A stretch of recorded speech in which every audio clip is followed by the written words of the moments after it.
Stand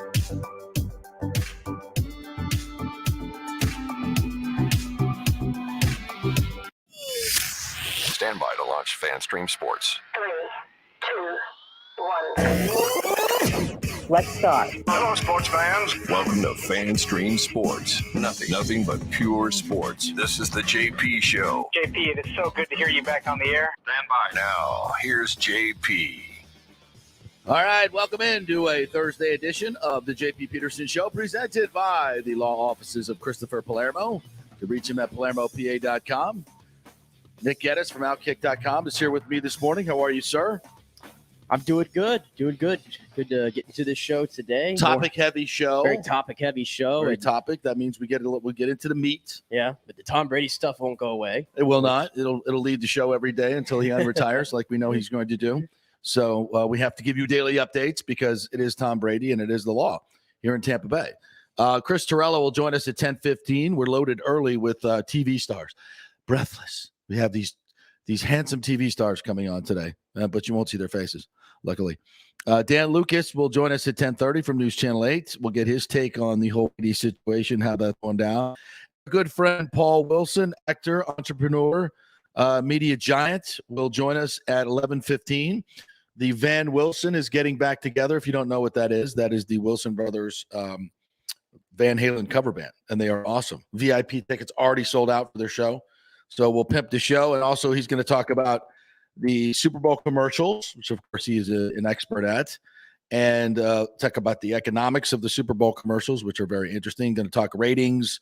And of course, he'll always give us some great stuff to watch coming up, which is usually his movies he wants us to watch, which I'm okay with. So we got a good lineup today, and we got a lot of good topics to get into. And of course, we will start with our good friend Tom Brady. And as we've been saying for quite some time, we really don't believe Tom when he came out and didn't retire. And as Scott Reynolds pointed out the other day, he never said retirement in his actual manifesto that he put out. And now there are people in New England, confidants that are starting to squawk a little bit about him not retiring. The latest salvo coming from the NFL Network's Mike Giardi, as the Pewter Report writes, several people to Brady and Foxborough doubt the star quarterback is truly finished. Quote, I've talked to a couple of people who were with Brady and Foxborough who know him very well, Giardi said, and they said, I don't believe for a second that he's done. I don't believe for a second that he's done. Hold on, we're having some technical difficulties. I know what just happened there, part. We'll get those done. I think you hit an X by accident up there. I think I hit an X by accident. They can still hear me though, right? I'm not sure if they're able to still hear you on the stream, but if you don't know, JP accidentally kicked himself out of the stream, so he's coming back in. Nick is saying it's not my fault, whether you're hearing my audio or not. We'll get right back to it. Exonerate myself. You should. You absolutely should. Now you got me switched, so I got. This is all we do on air. It's just part of the. All right, now we're technology. We're back good. We're back good. So as I was saying, for those of you who heard me and maybe those who did not, Mike Giardi from NFL Networks saying that I've talked to a couple of people who were with Brady and Foxborough who know him very well, and they said, I don't believe for a second that he's done. I think the way things got handled a couple Saturdays ago with the retirement, that sort of leaked out early. He shamed the media. Then the next day he retires, and it was all very clunky. A lot of people feel like he was almost forced in that direction, but he doesn't want to go in that direction just yet. Interesting. Pewter Report continues here. Unpacking Giardi's comments is interesting. It's illogical to conclude Brady was forced in any direction by media reports. If anything, the quarterback would have had more onus to announce a return after Schefter and Darlington reported on his pending retirement. True. He'd want to throw it in their face. There's no correlation between their reports and the decisions of his personal life. Brady made the decision to retire with his family, regardless of what the media was saying. I do think it's interesting, though, that Brady did have the opportunity to come back, but he also chided the media and said I hadn't made up my mind yet. And I truly believe he had not made up his mind yet. I think he was strongly leaning towards it, and all signs were pointing towards it, but I don't think he'd finally made up his mind. And I do think I think that's very, very much why he came back the next week and said, never say never. I believe that he really is undecided. I think if he's being honest with himself and he's being honest with Jim Gray, and I think he was, he's just like, look, I don't think I'm going to unretire, but I'm not going to sit here and say never, never, never. And then, in 6 months when I come back, everybody go, you said never, never, never. So I think he is truly being honest. And if he's being honest with himself, then I think he's going to come back. Because he's at the top of his game. Like Bruce Gradkowski said yesterday when he came on, if you missed that interview, check it out on our podcast page you can go to our website anytime and get all those interviews, and also on the app and on YouTube as well. But he said, he was forced to retire. Most quarterbacks are forced to retire. I mean, look at it. Drew Brees was clearly done. His shoulder was shot. Roethlisberger, same thing. He's just beat up. Peyton Manning, same thing. The neck, all the skills were vastly diminished. But with Brady, that's not the case. And he's more competitive than anybody. So, and look, I don't want to put a lot of stock into, any rumors of, trouble with Giselle. I mean, those are out there in the tabloid magazines. Sometimes that stuff's true. Sometimes they're talking to good sources. Sometimes they're not. You don't know. But we mentioned this the other day. It's got to be a hell of a strain on that relationship. It just really does. And if I were Giselle, I wouldn't want him to, Giselle's as much an alpha as Brady is. You got to imagine how hard it is for her to take a backseat to his career. It's got to be very tough for a woman of that stature and magnitude, a star herself, to take a complete backseat. Because as far as I don't think she's doing a lot of modeling these days. I don't know where her career is at. It's all pretty much through Tom. So she had to put it all on hold for all these years. Right. But I mean, I don't think that can't be something she likes. Yeah. And I don't think it has to do with money. I mean, she makes more money than Tom does still, right, even not modeling. So I don't think it's that. But I mean, everybody wants to, do their own thing, obviously. And Tom's been able to do it for 23 years. And Giselle had to just kind of stop right in her prime, really. Right. So, I mean, that's a real thing. It is a real thing. I mean, people think like, well, they got enough money and nannies and all this stuff, and she can do whatever she wants. That's all true. But, is she on the cover of magazines like she used to be? No. She doing the runway stuff like she used to. All that stuff that once fed her ego. I mean, these are human beings too. So it's got to be really, really tough on her. And certainly Tom recognizes that. And that's probably why he made the decision that he did. Now, and nobody knows what retirement's going to be like, right? You don't know. You think but you don't know. So 3 months into it, he may be driving her so crazy that he just, she says, Jesus, just go back and play football. Everybody was happier when you were playing. And that's not a knock on them at all. It's just, it's life. It's reality. You don't know how it's going to go. And like Grad said yesterday, when football season starts rolling around, when, the calendar turns towards OTAs and getting ready for training camp, he goes, that's when it really hits him. That's when it really, really hits you. And, that's a remain to be seen. Now, what does that mean for the Buccaneers? Well, how do you go forward if you just don't know what Tom Brady's going to do? And don't forget, they hold his rights. So if Brady says he wants to go play for the 49ers, okay, well, what are they going to give up? What are they going to give up for us, for the Buccaneers, for him to go there? You think the Bucs just want to send him over there for nothing, like basically the Patriots did with Gronkowski? I don't think that's happening. We're not going to let him go play against for the 49ers, team that's quarterback away from winning a Super Bowl, and compete against the Buccaneers in a time when they are ready to win. I mean, that makes zero sense. If Jason, and I don't care, what the situation is, if Jason Light does that, that's a dereliction of duty. If he does it because he likes Tom, or he promised Tom, or he did this or he did that, that's BS. Sorry. It's not in the best interest of the Buccaneers. We're not here to make Tom Brady happy even post-retirement. We're here to run a football team and win games. You're an asset. And we're not going to give you away to another team because you're a nice guy and you're the GOAT. Sorry, doesn't work that way. We love you. You're the greatest ever. Thanks for coming. Did a great job. But no, this is business. This is business, not personal business.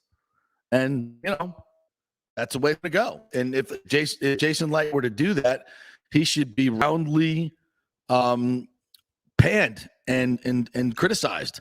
And I'll be the first to do it, even though I love Jason Light. And I don't think he will. And if Brady and his agents make a stink about this, I know we're speculating way down the road. And if other, if people were to say, "Oh, come on, Tampa Bay, it's going to be his last season," is it? First of all, and why should we do any favors for a rival? Again, personally, we'd love to. Business wise, sorry, can't do it. Can't do it. You're gonna have to give up something. You want him that bad? Give up something. Give up something significant. Enough that we're going to make the deal. And by the way, that significant thing is not Jimmy Garoppolo. Sorry. Please don't get me started. I should get started on Jimmy Garoppolo. Go ahead. Just get it all out. I'll get it all out. I am tired of everybody banging Jimmy Garoppolo. I really am. I mean, what's wrong with him? You choose your words, but what's wrong with him? He's not a winner. He's not a championship level quarterback. What do you mean not a winner? He's not a championship level quarterback. He's the second highest winning percentage in the NFL. What do you mean he's not a winner? Lowest completion percentage. I don't give a rip about those quarterback numbers. rating of the 6 quarterbacks that remained in these playoffs. I don't give a rip about those numbers. And that's usually where his number. Well, sorry, but that's the metric of how you play quarterback. No, the metric is winning and losing. Anybody can have a great team around them to carry them to a championship game, or and I'm not saying he sucks. But we've seen in the last few years that there's just a level, there's a notch above. There's a notch above Jimmy Garoppolo that allows you to win Super Bowls. It's called Matthew Stafford. It's called Tom Brady. It's called Peyton Manning. It's called these guys are able to make the plays in a moment. Jimmy had his moment in the Super Bowl. He had a wide open guy for a game-winning touchdown pass, and he overthrew him by 5 yards with no pressure. You had your moment. If you'd have made the play, I wouldn't be saying this. He didn't make the play. Is that my fault or is it his fault? It's his fault. Sorry. Jimmy saw his last pass. He vomited up in the air. Stop. If Joe Burrow did that same thing, we would go, see, his offensive line sucks. That's exactly what everybody would do. Probably right. It's exactly what everybody would do. I'm just saying, you can win games. That's my only argument is you can win games. You can win games with Kyle Trask. No, based on what? Based on what? I hate that argument. I don't like that argument. Well, you rather just go with Trask than Jimmy Garoppolo. No, I'd rather go with Trask and Gabbard, leaving the door open for Brady than bring in Garoppolo. And hey, Gradkowski agreed with me the other day on that? I think it was Reynolds. Reynolds, yeah. Okay, Scott Reynolds. So I think Gradkowski likes Jimmy G like you do. Because he's handsome and he gets wins. He's way overhated. Please admit, he is overrated. Overrated. Nobody rates him. I'm going to be overrated. I rate him. I mean, I think he's a good quarterback. I just don't think everybody has a certain level, right? And it's like a risk reward. It's like with the vaccine, it's risk reward. And with Jimmy G, it's like, what does he give you that demonstratively more? He mumbled, than say a Teddy Bridgewater. Oh, please. Or or Blaine Gabbert. I mean, Blaine Gabbert to me and Jimmy probably get the same results. I don't think it would be much different. Yeah. You're kidding. No, you're kidding. Neither one of them have won squat. Jimmy Garoppolo has been a lot closer than Blaine Gabbert. Well, Blaine hasn't had the opportunity. Blaine Gabbert had an opportunity. With the opportunity. He's been in the league for over a decade. Yeah, with every different offensive coordinator every year, crappy teams that he was drafted to and played for. I just don't get this Jimmy Garoppolo. I just don't get wanting to bring him here. And certainly I'm not giving up squat to get him. I'll give up squat to get him. If you're asking me, would I give up the 28? And I saw somebody on ESPN today say, Russell Wilson to the Philadelphia Eagles. You think Russell Wilson would approve a trade to the Philadelphia Eagles? Are you freaking kidding me? Nobody wants to play in that city. Hell no. But you know what they have? What they have? The Bucs don't. What? They got 3 first-round picks this year, and they're all in the teens. Yeah, so they could throw a bag at it. Yeah, well, but he still has to agree to go there. That's my point about Russell Wilson. He would go there. I think to Philadelphia. I think he would. No, No. I mean, it's Sierra not, sure as hell ain't going to I Philadelphia. mean, it's close enough to NYC, is it not? I mean, You mean to tell me Russell Wilson would gladly go to the Giants over the Eagles? no, hell no. I mean, that was on his little trade thing. I don't think he'd go to either one. I mean, that was on his trade thing, New York.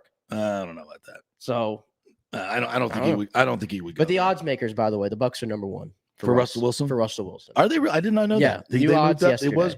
They. Oh. Yeah, updated odds. Number one. Oh. They're starting to figure it out. Like JP told They're them. listening to the show. They're listening to the show.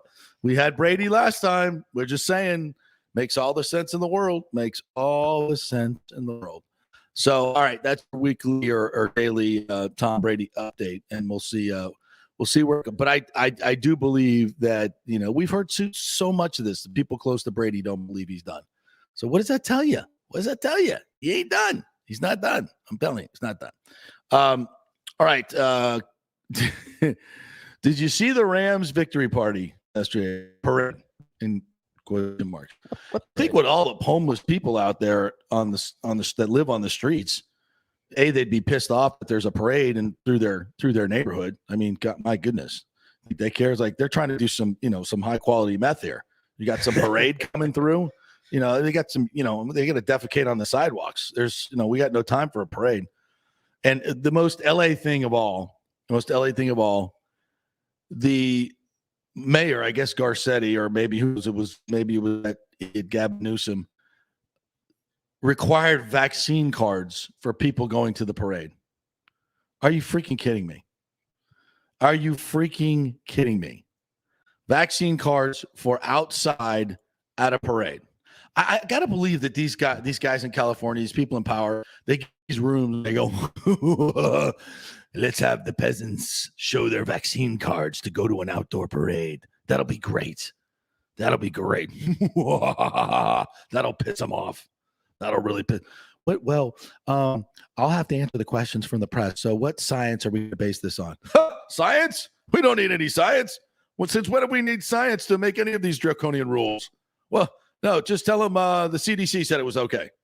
Just tell them that. That'll be good. And the minions run down with their vaccine cards and their ID, and I want to go to the parade. But there wasn't many people there anyway. Very few people. Hundreds. I heard made it yesterday. The Rams have no fan base in LA. We were out there last week. No Rams fans around, no Bengals fans around. It didn't even. I don't even think it was an actual Super Bowl play. I think that was just all a hologram. I think that it's in Hollywood. I think that SoFi Stadium is one giant Truman Show thing, and it just holograms everything down. And they make it. Oh, we're going to call a interference right here near the goal line to make the Rams win the game. Yes, we have the control of this. What a joke! And I got to love this though. Les Snead, their general manager, wore a T-shirt that said "F the picks." F the picks. Trade the effing picks. Go get this established quarterback and win your. Of course, you got to use your picks to build a team and build a roster. But once you do that and you've made some good picks and you got a good roster, then you should mortgage your future picks when you're close to get that quarterback to put you up. The Bucs didn't have to do it thanks to Tom Brady reworking his contract out so they wouldn't have to give up any compensation. Another brilliant move by him, by the way, that we have to acknowledge, which is something that Brady and Russell Wilson have been unable to do.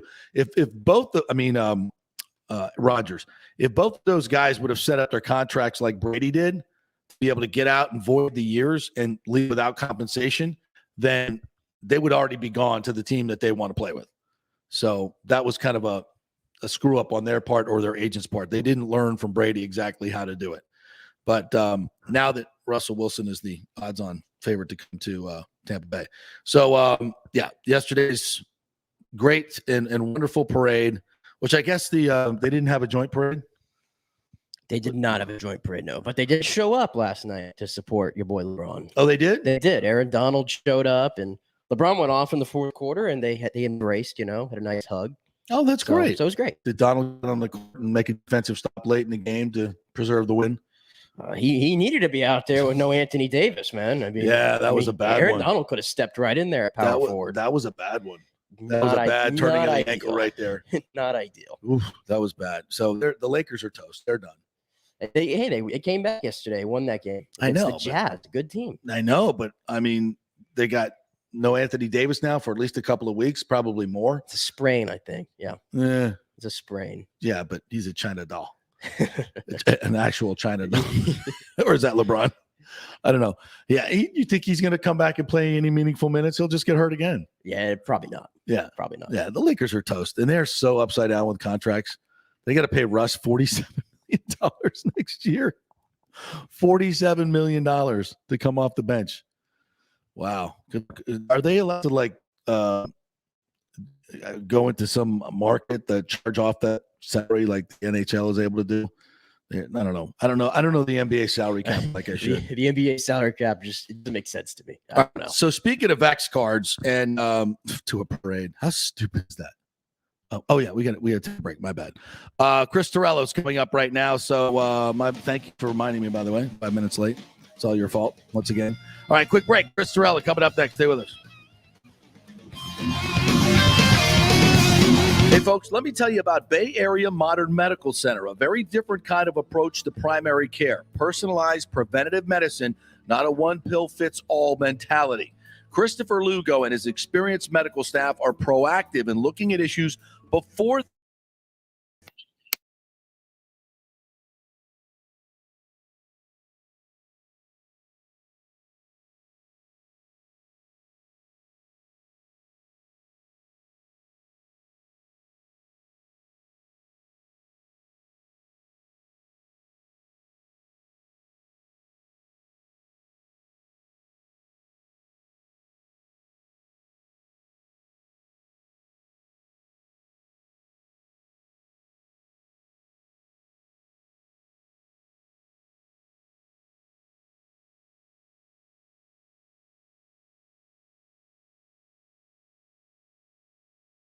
C.com. JP here for my friend, attorney Christopher Palermo. If you are having issues with a claim on your homeowner's insurance from a sinkhole, storm damage, water intrusion, defective stucco, and construction defects, or any other issue, Christopher is your man. These big insurance companies didn't get rich paying out what you deserve.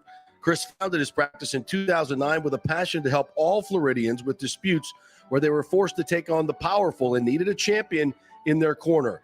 Chris wants to make sure you will receive the most aggressive and compassionate representations. He has recovered millions in settlements on behalf of his clients facing defective stucco damage and other construction issues. So call Chris, mention the JP Show, and he will give you a free consultation.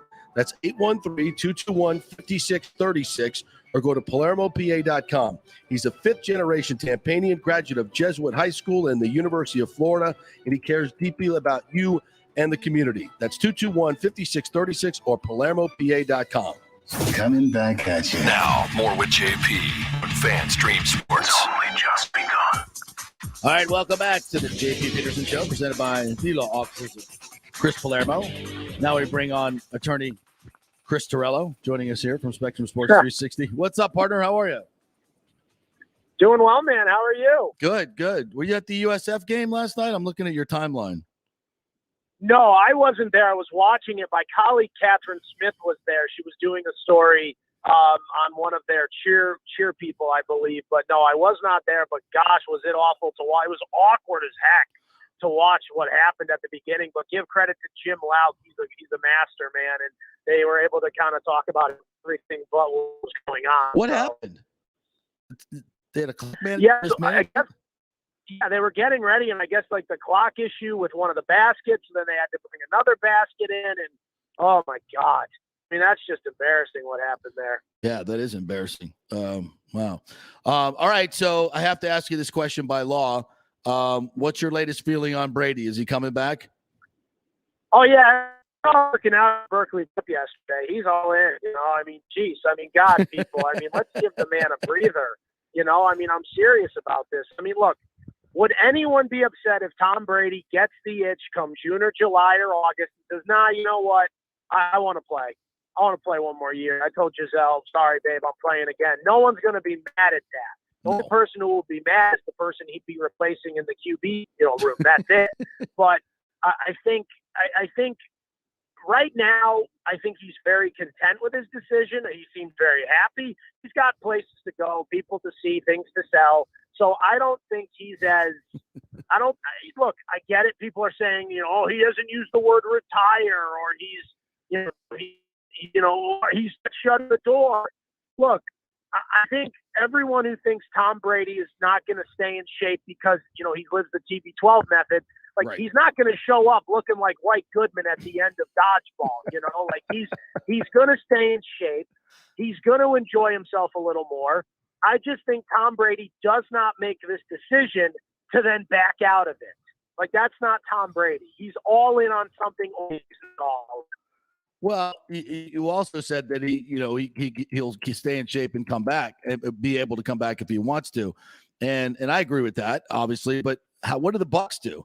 Do the Bucs just hold out hope? I mean, obviously they have to have some communication with him, give us is it 70-30, 60-40, 10-90? What are we talking about here as far as and that has to influence what they do. I mean, they've got options, obviously, but one of them is to go with Gabbert and Trask and hope that Brady changes his mind. I mean, it's a pretty big gamble, though, with a team this good. Well, here's what I think they can do. I think they can get to the new year. They got to move money around. They got to do different things, decide who they want to bring back, who they want to bring in. I think if you see someone like Carson Wentz come in as a free agent and you're not spending a lot of money on Wentz, or you're bringing in one of these other free agents who's out there, I think all power to Brady. I think that means they're leaving the door open. They're still hoping when they get to June 1 and there's discussion with Don Yee about how are we designating things, I think that's where it can get interesting. And you're right. If it is Blaine Gabbert, Kyle Trask, then so be it.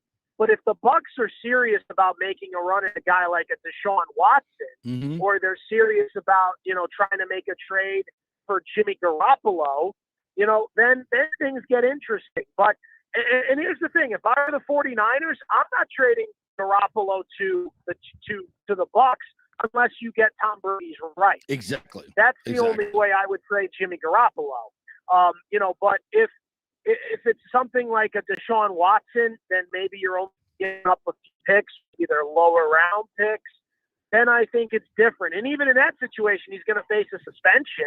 And then I would still just let Kyle Trask be the guy for 9 games or whatever it is. If it's a full year, maybe still Brady comes back. Who knows? There's a lot of scenarios, but I think right now it's very irresponsible to think about Brady. You've got to think about the best thing for the Bucs.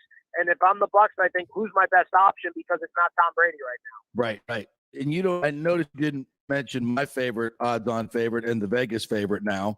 They obviously have been listening to me.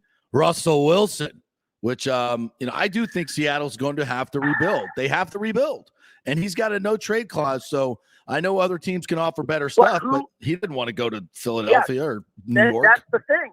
There are better options in terms of trade clout. And I do think if Russell Wilson does have any place in his heart for Seattle, then why in God's name would he do that to them? He would try and get them the best return. Right. And just to be, I think in some way he would want Pete Carroll to be okay. He would want, all these guys to be okay. I'm sorry. I just think Russell Wilson's one of those honorable guys that would want to screw over a team in a city that's been very good to him. That's just my honest take on the whole thing. But yes, I do understand what you're saying, that Tampa Bay would be a great option for Russell Wilson. But where's the trade value? Hey, we're going to get Russell, but you can have our next 3 first-round picks. They're just all going to be in the late 20s or the last pick of the first round. That threw in Devin White. I'm going to throw in Devin. I'll give you 2 1s, a 2, and Devin White, and maybe even Kyle Trask if you want him. Kyle Trask doesn't move the needle, and you need more than just Devin White. You'd be talking a lot of things. I think they'd be talking. I think they'd ask for Mood, they'd ask for Vita Vea, they'd ask for everybody. And I think you'd have to say, nah, sorry, it's not worth it. Yeah, I mean, it's there's some high stakes poker going on right now at the $1 place. I know that. I'm not sure I would want to be pulling the trigger right now. And I also mentioned, if it comes down to the Bucs go on and Brady decides in August he wants to come back and the world is screaming for him to go to the 49ers. Oh, you got to let him go to the 49ers. He's the GOAT. Blah, blah. If I'm Jason Light, I'm like, you want him bad enough? Give me a first-round pick. Give me something of real value. I'm Yeah, not you just going to trade for give him. it. Yeah, I'm not just giving up his rights. Hell with that. Yeah, but I could also see the Bucs in June if they talk with Brady and they talk with Donnie, and Brady says, "Look, I don't know if I'm coming back, but if I'm coming back, I'm going to where I want to play. I don't want to play for you guys anymore." I could see the Bucs saying, "You know what? Screw it. Here you go. You're done. We're gone." Really. That Like, would I be a think the dereliction of Bucs- duty for Jason Light. I could see it. I could see it happening. I could, but I don't know. You know, I think everything's on the table, but I think the Bucs have to prepare. Like, the last thing on earth is Tom Brady coming back right now. Yep. Yeah, I think you're right. I think they have to move forward. I would be bold and try to get that deal done with Russell Wilson, but we'll see if it goes down. Hey, are you watching the Olympics at all? Anything floating your boat? That I'm not watching it all. I have no interest in it whatsoever. Once the hockey went down, I like I kind of liked having all those oil things or whatever were behind the half pipe. That was kind of cool. the nuclear reactors. It hasn't been fun because you got to stay up till like 3 a.m. to watch Team USA lose to Canada. Right. That's not fun. No. And I think, for me, I was like, I go to sleep watching Slovakia losing to U.S. and I wake up and the U.S. loses on penalty shots. Yeah. That's not fun. No. So, I mean, I love the men's curling team, but I think they just got ousted. So it's a disaster. Not fun. This isn't fun. None of it's fun. The only thing, none of it's fun. It's all political. I think the best part was, I'm one of those guys. I actually do have fun watching some of the figure skating. Like, I did enjoy watching Michael Chen, I think was it. He won gold, which was awesome for a guy who a few years ago sucked. I love the young lady who just won for snowboarding. It was fun to see her win. Yeah. But and then it was also fun to see, Johnny Weir and Tara Lipinski ripping on the Russian skater because she took her grandfather's medicine. Yeah, yes. BS on that. But I loved those two. They were cold-blooded. Yeah, that was her short program. We're not saying anything else. I was like, good. That's what I want from an American broadcast. Shut to them. So I was fine with that. That was the best part about it. Yeah, when Johnny Weir gets angry, I mean, that's great viewing. That's really good. That's the best part of the Olympics so far. An angry Johnny Weir. His mascara was running. He was so angry. It's fantastic. Exactly. I love Tara Lipinski. They're both terrific. So, but yeah, the best part is the Olympics are almost over. Yes. That's the best, and we can get back to watching marathons on USA and all that because you're messing with my shows here. So I know, right? That's really what we're messing with. Will we get any Rays baseball anytime soon? You think? I hope so. I think, I think you're going to miss that first. Look, I think the thing that counts most is when owners aren't making money. Right. And last year it was limited attendance at spring training games. This year you can have full. And once we get to February 26th, 27th, next weekend, when those stands aren't full. That's right. And people aren't buying merchandise, they're not selling tickets, and they're not paying for parking, that's when the owners are going to say, okay, what do we have to do here? How are we going to make this work? Yeah. So I think by March 1, they have to have a deal done. Call me an optimist like Rob Manfred. I think they're going to get it done because they can't afford to have any letdown to a full season. They have to have 162 games. They have to start on time. And I think at the end of the day, the players don't want to risk a shorter spring training. They don't want to risk injury like in 2020. Yeah. And I think they want to get themselves. They want to play. I think everyone wants to play. I think at the end of the day, they have to get it done. They need to.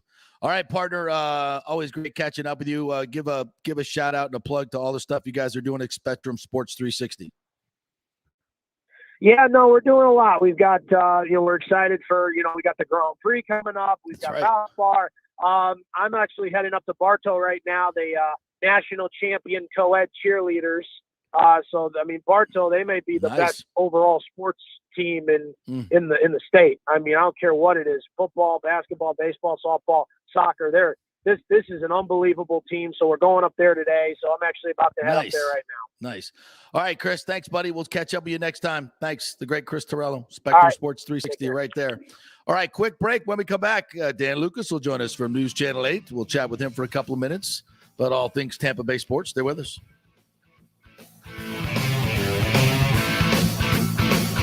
The PGA Tour's Valspar Championship is back in March in 2022, March 14th through the 20th, right in the middle of the best weather of the year and the last stop on the Florida swing. The Valspar has become one of the must-do events on the Tampa Bay sports and social calendar, so get your best tickets before they sell out. The game's biggest stars love the Copperhead course in Innisbrook. Last year, we saw Dustin Johnson, Justin Thomas, Jordan Spieth wow the crowds, and another star-studded field is expected again this year. Sam Burns took the title and will defend again at the Copperhead. This will be a full tournament with the return of Valspar Live, our free Saturday concert featuring Chris Young and Big and Rich, and other amenities including Chameleon Cove, the Hooters Owl's Nest, the Publix Chill Lounge, and other hospitality venues. Go to ValsparChampionship.com for tickets. The best premium hospitality areas will sell out, so don't wait. That's ValsparChampionship.com. Are you selling your home or refinancing? JP here, Greenleaf Title. You choose the title company, not the realtor, and it makes a difference. You want a reputable company that will make sure your title is safe and secure. There are a lot of scammers out there right now. So go with a trusted company like Greenleaf Title. Plus, they will close anywhere, folks, and they will send a limo to pick you up to come to the closing. Yep, the great JP Limo Closing is back. All you got to do is give them a call at 727-258-6005 or go to greenleaftitle.com. We'll set up the limo for you. They'll come pick you up. Heck, we even picked up one couple, took them to Black Rock Restaurant, one of our favorite advertisers, and then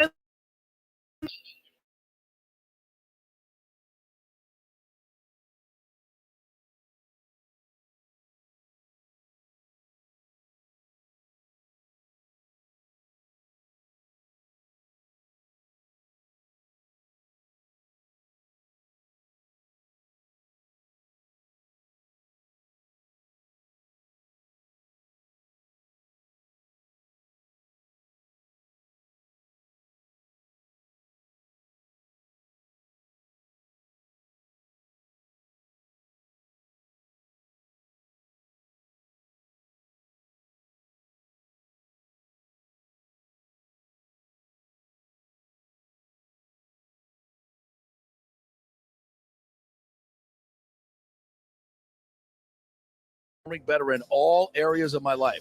Nobody wants to talk about sexual health, but it's key to a balanced life. We offer discreet treatments with real-world results. So if you're suffering from a lack of interest in sex, ED, or lack of sexual stamina, Dr. Lugo and his staff can help. Take your health care to the next level at Bay Area Modern Medical Center, 844-977-3477 or BAMMC.com. Let's go. Right now, back to the show with JP on FanStream Sports. All right, welcome back to the JP Peterson Show, brought to you by the law offices of Christopher Palermo. If you have any stormwater damage, sinkhole damage, anything that's happened to your house, and you need a good lawyer to represent you with your homeowner's insurance company, because you need a lawyer, folks. They're not going to give you what you deserve.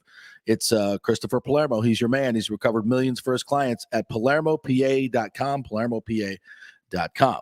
All right, let's bring in our good friend Dan Lucas from News Channel 8. What's up, my friend? How are you?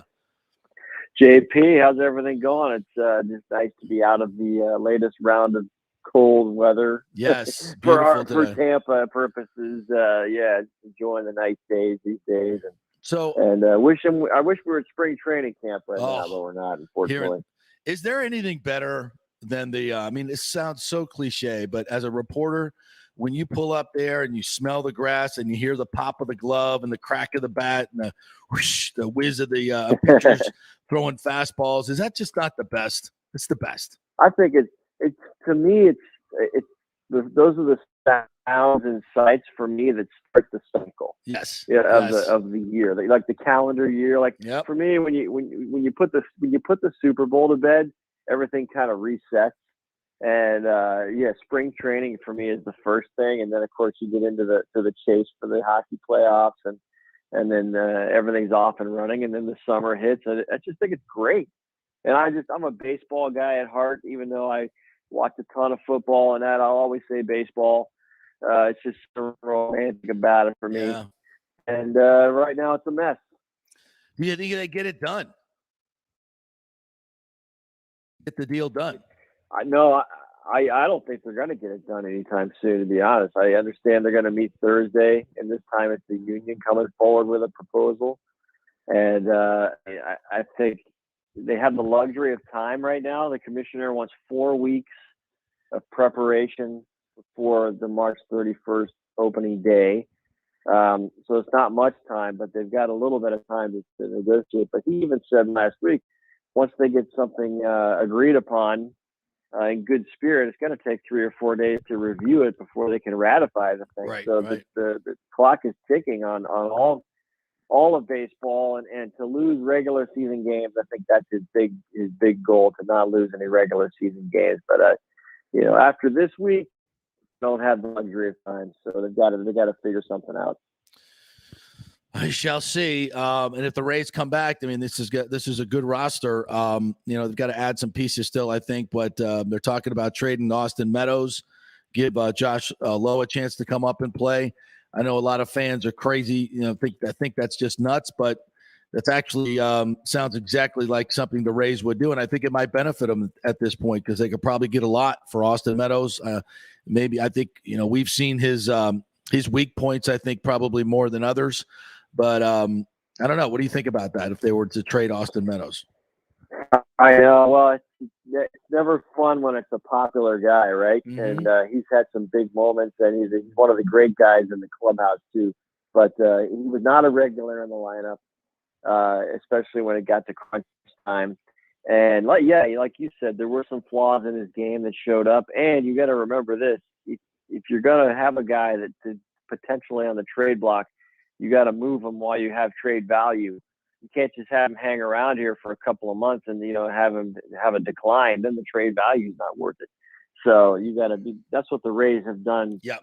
Smart over the years. They've been proactive in that sense, and a lot of times it's not comfortable. But and we've seen it through pitching mostly. If you really track the history of the franchise, it's heartbreaking. But the return has been more than not a good thing for the Rays. And you have to explore the Austin Meadows thing. But man, I hate it because these are the guys that when you're hanging out around the dugout, they'll come by and talk to you for a second. Right. And if they're good guys, they don't grow on trees, all those good guys, and he's one of them for sure. So the Rays fans, if he does wind up going, that's unfortunate. It's a loss for sure. Yeah, I hadn't really thought about that because I don't do a lot of, the one-on-one interviews anymore like you guys do on TV. Man, it must be like you're on an endless dating cycle with the Rays. Like you never get to commit to a couple of really good go-to girls. I mean, sorry, guys, that are your go-tos. You have to build all new relationships all the time. I mean, this must be horrific for you guys. It's like you're constantly dating. You never get to that next phase of come on over here and give me an interview when I need it. Within the media, we discuss, hey, will we ever be in the locker rooms again, and this and that and the other. And I think baseball is one of the sports where I know we're in the clubhouse a long time. There's a lot of access in baseball, probably too much. But some of the baseball players actually miss the contact. And that's the one sport I've heard where they're like, you know what, we kind of miss having you guys in the clubhouse just to chat with. Really? Because when they come out for batting practice and that, when I say we talk to the guys, it's a 15-second conversation right. Sometimes as they're passing by. But they check on how you're doing. You check on how they're doing. It has nothing to do with baseball or your job. How's everything going? Not too bad. And I think they actually missed the interaction a little bit. Not necessarily the interviews, the scrums at the locker, but just the small talk. Baseball is the one sport where that's all you have is the small talk. Yeah, right.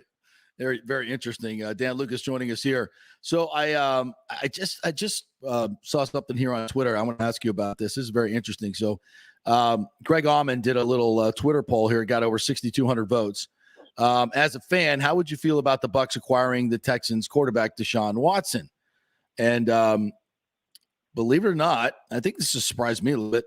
47% said I'd support it. 25% said I wouldn't support it. 28% are not sure. So only 25%, really only 1 out of 4 are like dead set against them acquiring Deshaun Watson. I think That surprises me a little bit. What about you? I thought it would. Yeah, it does. Well, it shows me. If you take the guys or take the people who are kind of hemming and hawing about it, it's 50-50, right? So, yeah, it's a little bit higher than I thought. But I think what you're seeing are people that they want to see this legal process play out. Yeah.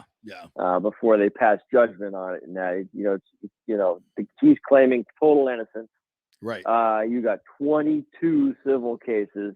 So that's a massive discrepancy between I'm totally innocent and 22 alleged victims. So that's got to play out, and it's going to take time. I understand if they can't come to some type of arrangement that they can go to a pre-trial in May.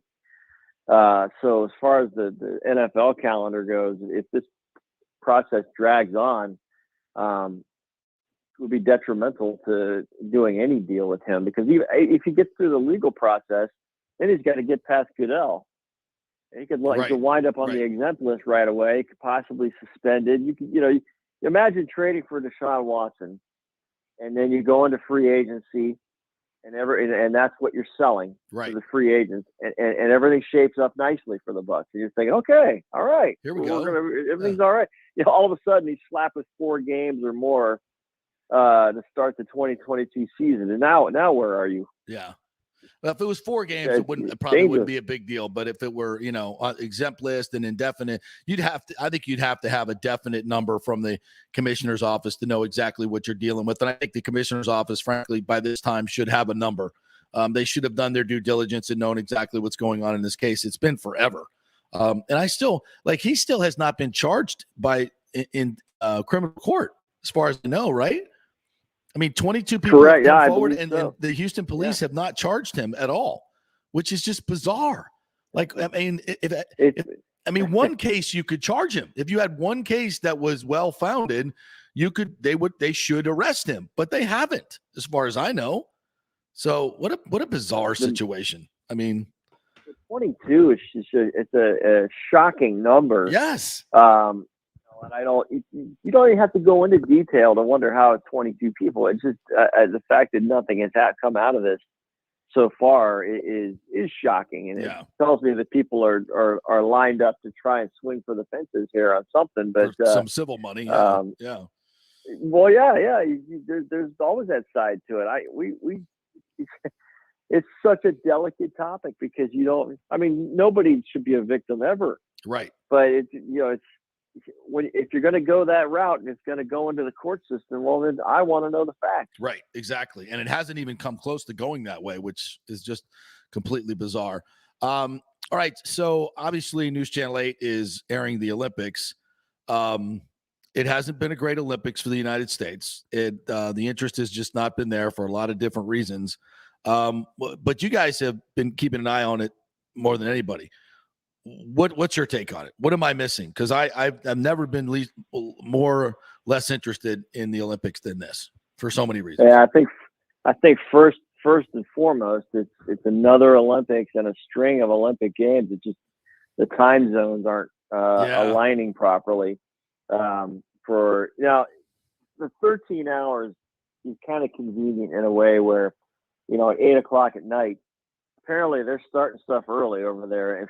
Apparently the Eastern time zone rules the world. I didn't realize this, but this is true. These figure skaters, the elite, the women, they're skating at like 10:00 in the morning over there, and you can watch it live in the morning here, or wait till the primetime broadcast. Right. But I think it's another case of the results.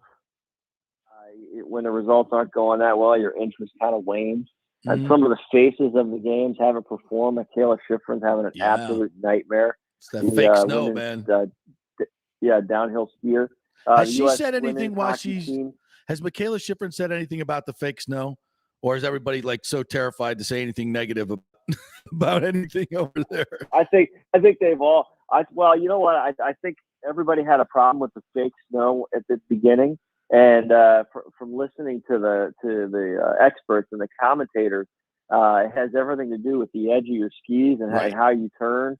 And so they had to basically acclimate in their practice runs So they finally figure it out. All of a sudden, they had this massive snowstorm over the weekend. A real snow that threw off everything. Yeah. So now, I mean, actually, when you see the aerial shots now, you remember when the first week of the Olympics, you show the mountains and it's all brown and gross, except for the slopes.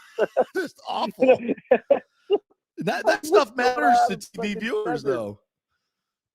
You know exactly. Well, now it's a pretty good coating of white. Looks like it's kind of wintry, and now it's messed everybody up again. They don't know how to handle the actual snow. So, But Michaela Schiffer's not the only one who's had trouble on this downhill course. Right. There's been several, but it's an example again of being in the spotlight and having issues. And she's admitted now that she's questioning herself. So this is Simone Biles all over again. This is the pressure of the moment and this and that and the other. And now you throw in this 15-year-old figure skater who's still skating despite testing positive for substance, and so she's dealing with the same thing. And I just think it's been, when you don't have that faith, it's tough to gravitate as Americans, and we've just some stories, good local angles. The speed skaters from Ocala have hit gold. Yep. So that's neat, but that feels like one-offs, when you want Shaun White to dominate for a week, Michaela Schiffer to dominate for a week, and we just haven't had that, unfortunately. But I think the competition has been good, and it's entertaining if you sit and watch it, but half the time you don't know if you're watching something live or taped or what. So it's hard to get into, for sure. I can understand why it would be frustrating. Yeah, it definitely has been for me. And, when the hockey players didn't go, it just I kind of took all the shine off it for me. I mean, so much of it is about, Canada versus the USA versus Russia versus Sweden. I mean, and for Lightning fans, we were just going to gobble all this up. I mean, Kucherov playing against Hedman and against, I mean, it would have been just unbelievable for us as hockey fans. And we got none of that. And there were, I agree. And there weren't any really big, and there's so much just negativity surrounding the whole China thing. And it was bad timing for certainly for China in this particular phase of all what's going on in the world. And, it's been, hey, on the positive side, have you seen the new Tampa Bay Bandits uniforms? They look just like the old ones. I just knew the retweeted unveil them was coming today, so they are going with the kind of a nod to the retro. Good. The red and silver. That's by the Bandit Stallion. John Reeves, Eric Trevelyan, E.T. If you ask me, Gary Anderson. I loved Bandit ball back in the day. Burt Reynolds on the sideline. We won't have Burt either. We need a Burt lookalike for the opener. To come on field and I don't know, ride a horse, down the center. That's what I'm looking at. That'll be great. I loved it. And what was the Jerry? Who wrote the song there? He was in the Smokey and the Bandit movies with him. But Jerry, the country music singer. Oh, come on! Somebody will remind Jerry us. Jerry Reed. Yes. Jerry Reed. There you go. Mm-hmm. Oh, that was innocent time, man. Now, Nick, you got to find the song and play was it. good See if stuff you can do back that. then. Yes. I'm kind of excited to see this. I thought that was a big miss for the XFL when they came to Tampa, not taking the Bandits name. I guess there were probably copyright problems, but I think it's a big part of it because there's a lot of fans that were big Bandit fans, and I think it's going to waken up all those folks that. I mean, that team was good. Spurrier's told some great stories about that team. I got to bring Spurrier back. Us kids. I mean, I was in elementary school back in that time, and here I am all these years later. I remember it. So now I'm the guy who would buy tickets. Yeah. So that would interest me. Yeah. That would interest me. I feel like you should. I feel like when you do something new, we have to understand it's expansion. It's new. We have to appreciate that, but you can mix a little bit of the old, the tradition to appeal, and that's something smart. I always refer to Tampa Bay Rowdies. They've done a great job, marketing wise, of acknowledging the past and bringing it along with them. But it's not the Rowdies that in the '80s that I grew up watching. It's a totally different thing. It's a different level, and so the Bandits could probably be the same thing. I love the fact that they're kind of hanging on to the old. Even the other teams, the names and the logos are fairly close. Yeah. To what they were back then. I just want the league to. I need the league to operate in a realistic model. That's all I ask. Because the USFL back then, it was getting off on the right foot. Some franchises were really struggling though, and then when it got into the Trump versus everybody thing, with trying to move to the fall, he was so adamant about competing with the NFL, and it turned into the lawsuit that the league, those who were not in Trump's neighborhood financially, couldn't go with them. Right. So one by one, it just fell apart, and it was. I saw where he was headed with it, but I thought I was a little bit aggressive for the time, and ended what could have been a good little niche in the spring. Yeah. I also think that the XFL, with the timing of 2020, the timing of when the COVID stuff started, terrible. I don't think the XFL did anything wrong. No, that happened. Yeah, that was all bad timing, no question. Yeah, they had a nice setup. They're well financed, I do think. And even I went to a couple games at Raymond James, and they weren't hugely attended, but it was fun. It was a fun gig, and it's about what you expected. And I think it could have grown into something. I agree. And maybe the Bandits have a shot because they're really well financed with Fox behind them. So it will be all over TV. It'll be well produced. It'll be well promoted. I definitely think it has a shot. I'm interested. I'm definitely interested. I'll go to some games and take it all in, no doubt. All right, my friend. Anything else going on at News Channel 8 besides the Olympics that we need to know about? You can pimp your. Oh, we're checking out. We're headed over this afternoon. There's this massive college softball tournament going on in Clearwater, and you look. I was like, okay, this is interesting. What is it? 16 teams, and of the 16, 10 of them are in the top 25. And it's the who's who. It's UCLA. It's Washington, Tennessee, FSU's in it. UCF, which is in the top 25, is in it. It's basically the Women's College World Series minus a couple of teams going on. It might be as big as the College World Series, at least from the field perspective. Michelle Smith, a young Olympian, is basically putting on the tournament. It was canceled last year. This is a traditional thing, and I love the timing with the Lightning being off this weekend, and of course the spring training not firing up. The stage is theirs. And I hope they get some crowds out there to see, because there's some pretty impressive teams and players. It's going to be pretty fun. Super entertaining. If you've not watched college softball live, you're missing out. It's a great spectator sport. These girls are really, really talented. They rarely make an error. The ball moves so freaking fast. I think it's when played at that level, it's extremely entertaining. So head on out there and support those girls. That's a really, really big event, and we'll watch you tonight, bringing it to us from our couches. Beautiful thing. From our couches before you watch live or not live Olympics. Right. You're not sure. You have no idea. Exactly. Take your Ambien and just make it what you can be. It's all good. All right, my friend. Good to chat with you. We'll see you down the line. Thanks, Dano. Dan Lucas there, News Channel 8. Check him out tonight at 6 and 11 and 5 and 4 and 3 and 2. I think I have a show every hour. All right, we'll take a break.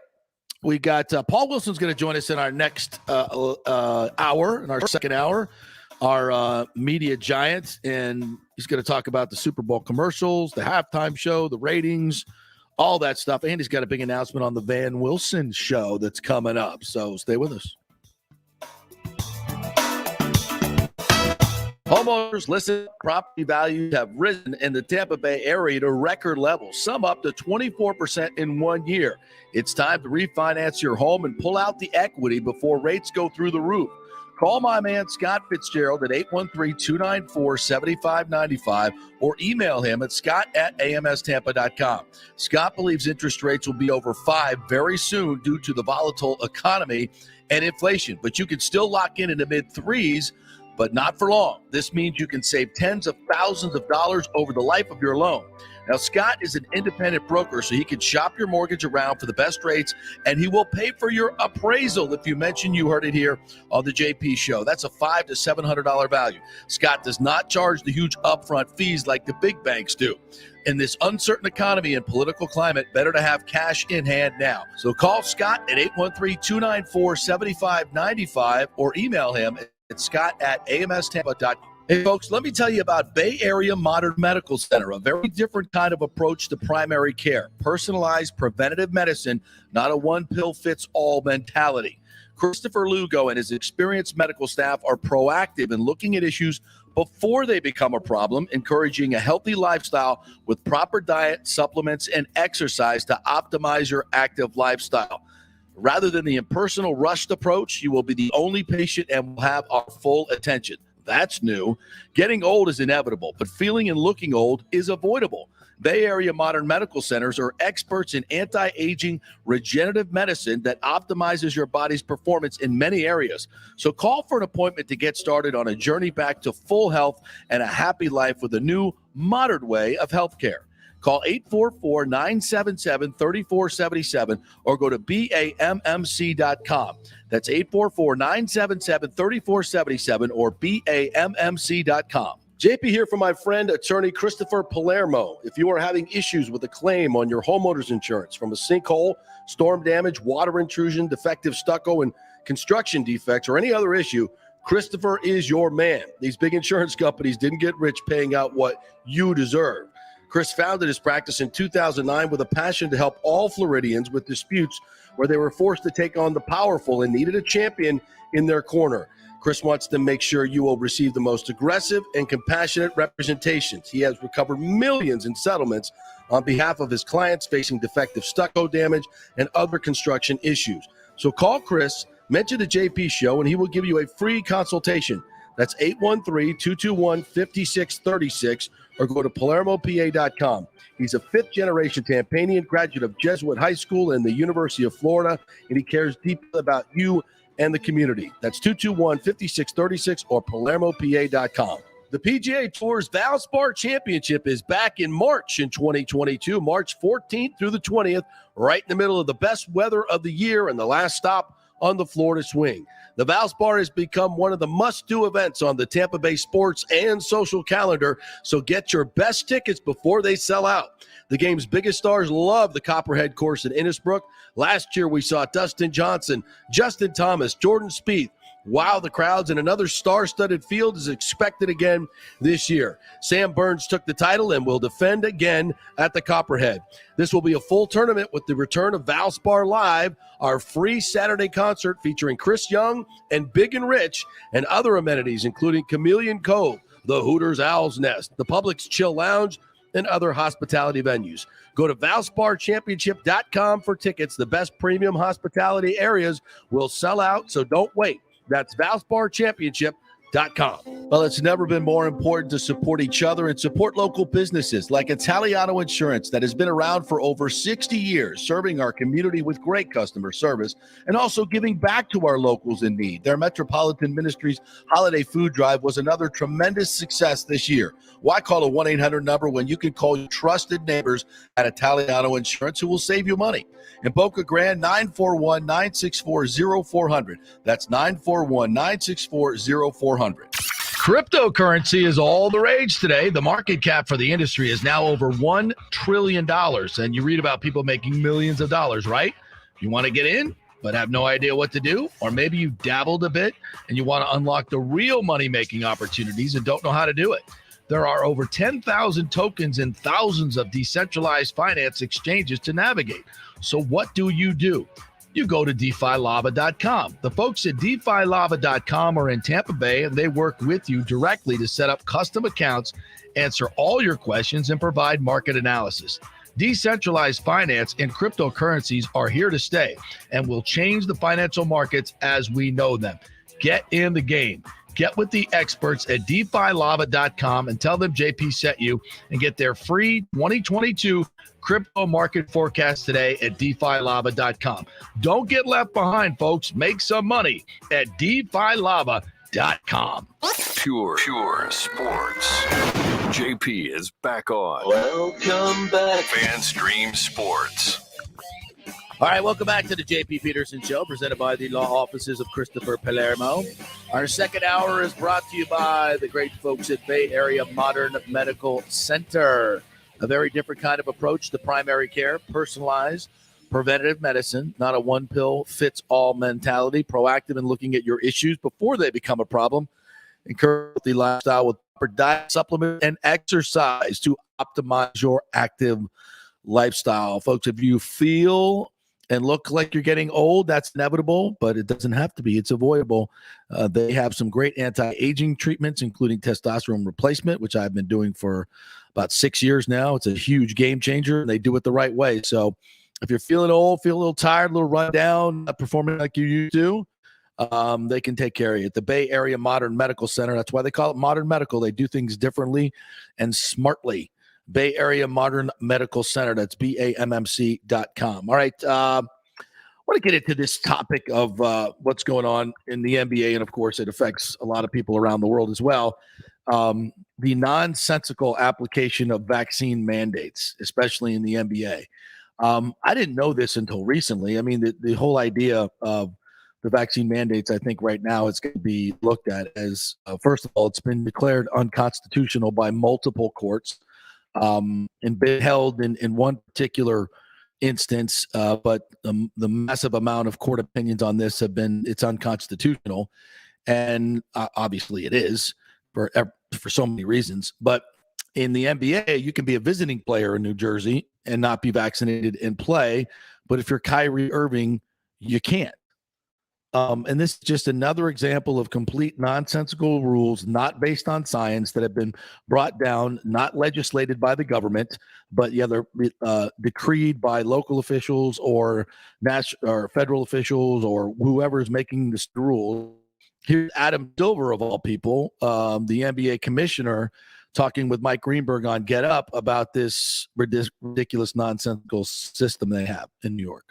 It's a sensitive subject, of course, but Kyrie Irving's decision not to be vaccinated has had a major impact on the season in so many different ways. And the circumstances around COVID shift around so much. I think a lot of fans would be curious to know what, if anything, you know about where we should expect vaccine policies to be by the time, for example, we get to the NBA playoffs. Honestly, I have no inside information. I'm here in New York, and that's where that ordinance is in place that has the direct impact on Kyrie. I'll say it, to me, just stepping back, while it's been the league's position that we wanted to see every player vaccinated and boosted, it's not something the Players Association was willing to do. Having said that, though, we got to voluntarily 98% of our players boosted and vaccinated, and then the vast majority of them are boosted. This law in New York, the oddity of it to me is that it only applies to home players. I mean, I think if ultimately that rule is about protecting people who are in the arena, it just doesn't quite make sense to me that an away player who's unvaccinated can play in Barclays, but the home player can't. So to me, that's a reason they should take a look at that ordinance. I'll say also, again, being here in the New York market, feeling particularly in the last week, many of the masking restrictions are being lifted. You can just feel it in the city. There are more people in restaurants, more people out and about. And so while, again, my personal view is people should get vaccinated and boosted, I can imagine a scenario where Brooklyn, as part of New York City, with a new mayor now who wasn't in place, Eric Adams, when that original ordinance was put in place, I could see him deciding to change along the way and say it's no longer necessary to have a mandatory vaccination requirement. As I said, particularly one that only affects home players. What? Can somebody explain how that works from a science standpoint? This is what has people so upset. This is what has the truckers in Canada their livelihoods on the line in protest, because none of these vaccine mandates they're not constitutional in any way, shape, or form, and they make no sense, and they have no basis in science. I mean, we're learning that now, and as we go more and more into this, and if you're not obviously domestically, it's very hard to get any negative coverage, or as you might say, objective coverage of these vaccines. But if you look internationally, there are tons and tons and tons of articles and studies that show that these vaccines are not safe in a lot of different ways. I can't even talk about it here because it's, I could be censored as well. And but you can go listen to the Joe Rogan podcasts. I think they're still available, with Dr. Peter McCullough and Dr. Robert Malone, who was the inventor of the mRNA technology. And they will detail for you how injurious that this vaccine has been for a lot of different people. Not everybody, and certainly some people should take them if they're in the risk category. But these young athletes, young healthy people, really, it's a negative proposition according to many of these doctors. So to just also to be mandating it is crazy, and to be applying it like this is even more nuts. Clay Travis was on Fox with Shannon Bream, and was asked also about this vax mandate and how it's affecting people in sports and around New York. Kyrie Irving's basketball season has been one of constant upheaval. The Nets star lighting it up in his team's road games, but sidelined for the home games because he's unvaccinated and because his team calls Brooklyn home. But visiting players from other NBA teams can come there and get, well, they're exempt from New York City's vax mandate. Makes no NBA sense. Commissioner Adam Silver calling New York City's curious vaccine mandate into question tonight. This law in New York, the oddity of it to me is that it only applies to home players. I mean, I think if ultimately that rule is about protecting people who are in the arena, it just doesn't quite make sense to me that an away player who's unvaccinated can play in Barclays, but the home player can't. As we know Plenty now. of COVID-related headlines to get into tonight with Outkick founder Clay Travis. Great to have you back, Clay. Great to be here, Shannon. Listen, this has always seemed like one of the weirdest parts of the New York vaccine mandate to me, that if you're visiting athlete, professional athlete, if you're visiting, rock star, whatever, you're exempt from everything. But if you live in New York and happen to be a rock star or play on one of the local teams, the vax mandate completely applies to everything you would do. It's completely nonsensical, Shannon. And Adam Silver is right here. I hope that the new mayor of New York City, Eric Adams, is going to be willing to address this and change it. I hope, by the way, that they don't change it, Shannon, to make it also apply to visiting players. Right. The policy now that should be put in place is everyone should be able to play in the NBA, whether they have been vaxxed or they have not. Frankly, every pro athlete should be able to. And I bet you noticed, as soon as the NFL got to the playoffs, they basically stopped testing. There wasn't a single player of consequence who missed a game once the NFL got to the playoffs. And frankly, given that they're young and they're healthy and they have incredibly high COVID vaccine rates so far, at this point in time, everybody should be able to play. Visitors, home. I hope they fix this and Kyrie Irving can start playing at home and on the road. It'd be interesting if they do fix it, number one, because they've been very intransigent in New York as to even in the face of all the places that are stopping mask mandates. By the way, the Texas Attorney General has sued the federal government to end mask mandates on planes and in airports, vying that they're unconstitutional, number one, and they don't work, which after being on a coast-to-coast trip the last week, 5 hours wearing a mask, I would be all for, no doubt. I mean, it's just, again, it's nonsensical. You can eat and you can drink without a mask on, but yet you have to be wearing it the rest of the time. In as the CEOs of these airlines keep pointing out, these cabins that are so ridiculously filtered, the air is filtered out, that it's more safe than almost any indoor environment in the world. Yet we still have to keep doing these dog and pony shows. It's just, and they don't work, by the way. And this lawsuit in Texas is suing the federal government to prove that they have science behind these federal mask mandates, and there is no science behind it. So it'll be interesting to see how the court rules there, and maybe, finally we'll be free. We'll be free of this nonsense. All right, quick break. When we come back, some more nonsense with our good friend Paul Wilson, our media mogul, actor, entrepreneur, media expert. We're going to go through some of the Super Bowl commercials. What were some of your favorites? Talk about the economics of the Super Bowl, and also their upcoming Van Wilson concert here. Stay with us. Homeowners, listen up. Property values have risen in the Tampa Bay area to record levels, some up to 24% in 1 year. It's time to refinance your home and pull out the equity before rates go through the roof.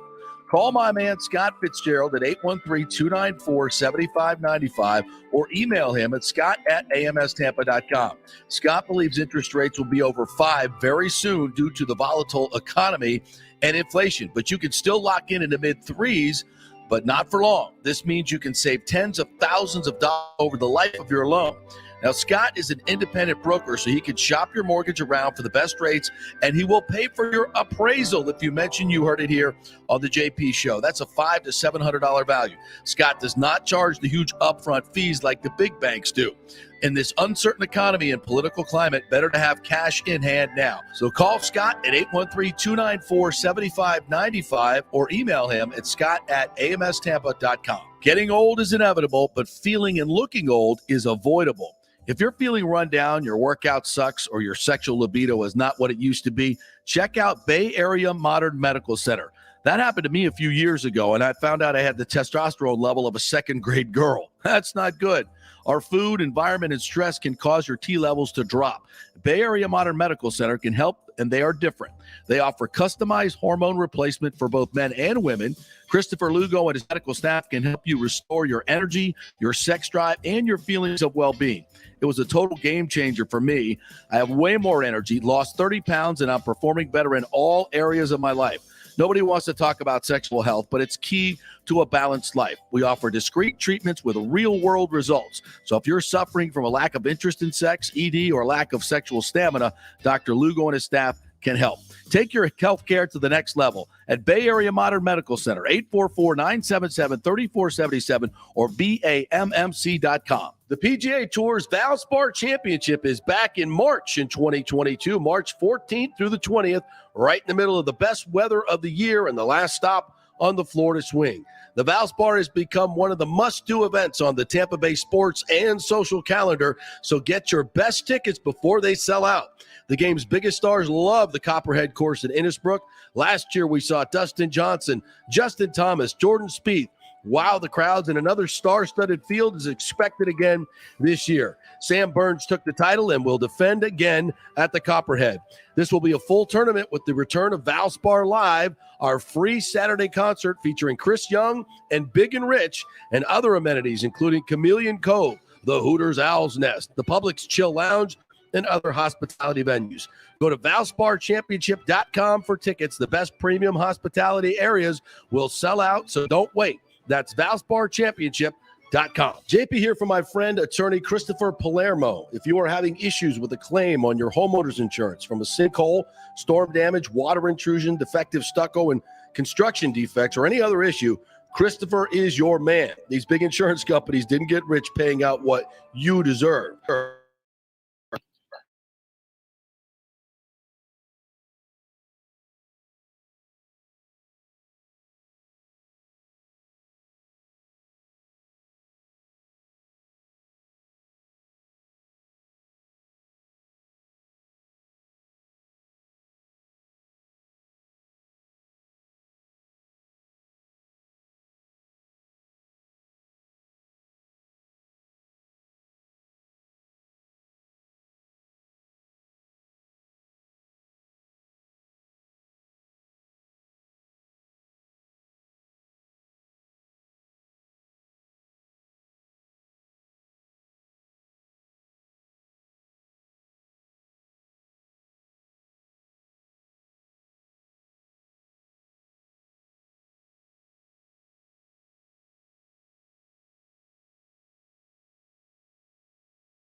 Title. Plus, they will close anywhere, folks, and they will send a limo to pick you up to come to the closing. Yep, the great JP Limo Closing is back.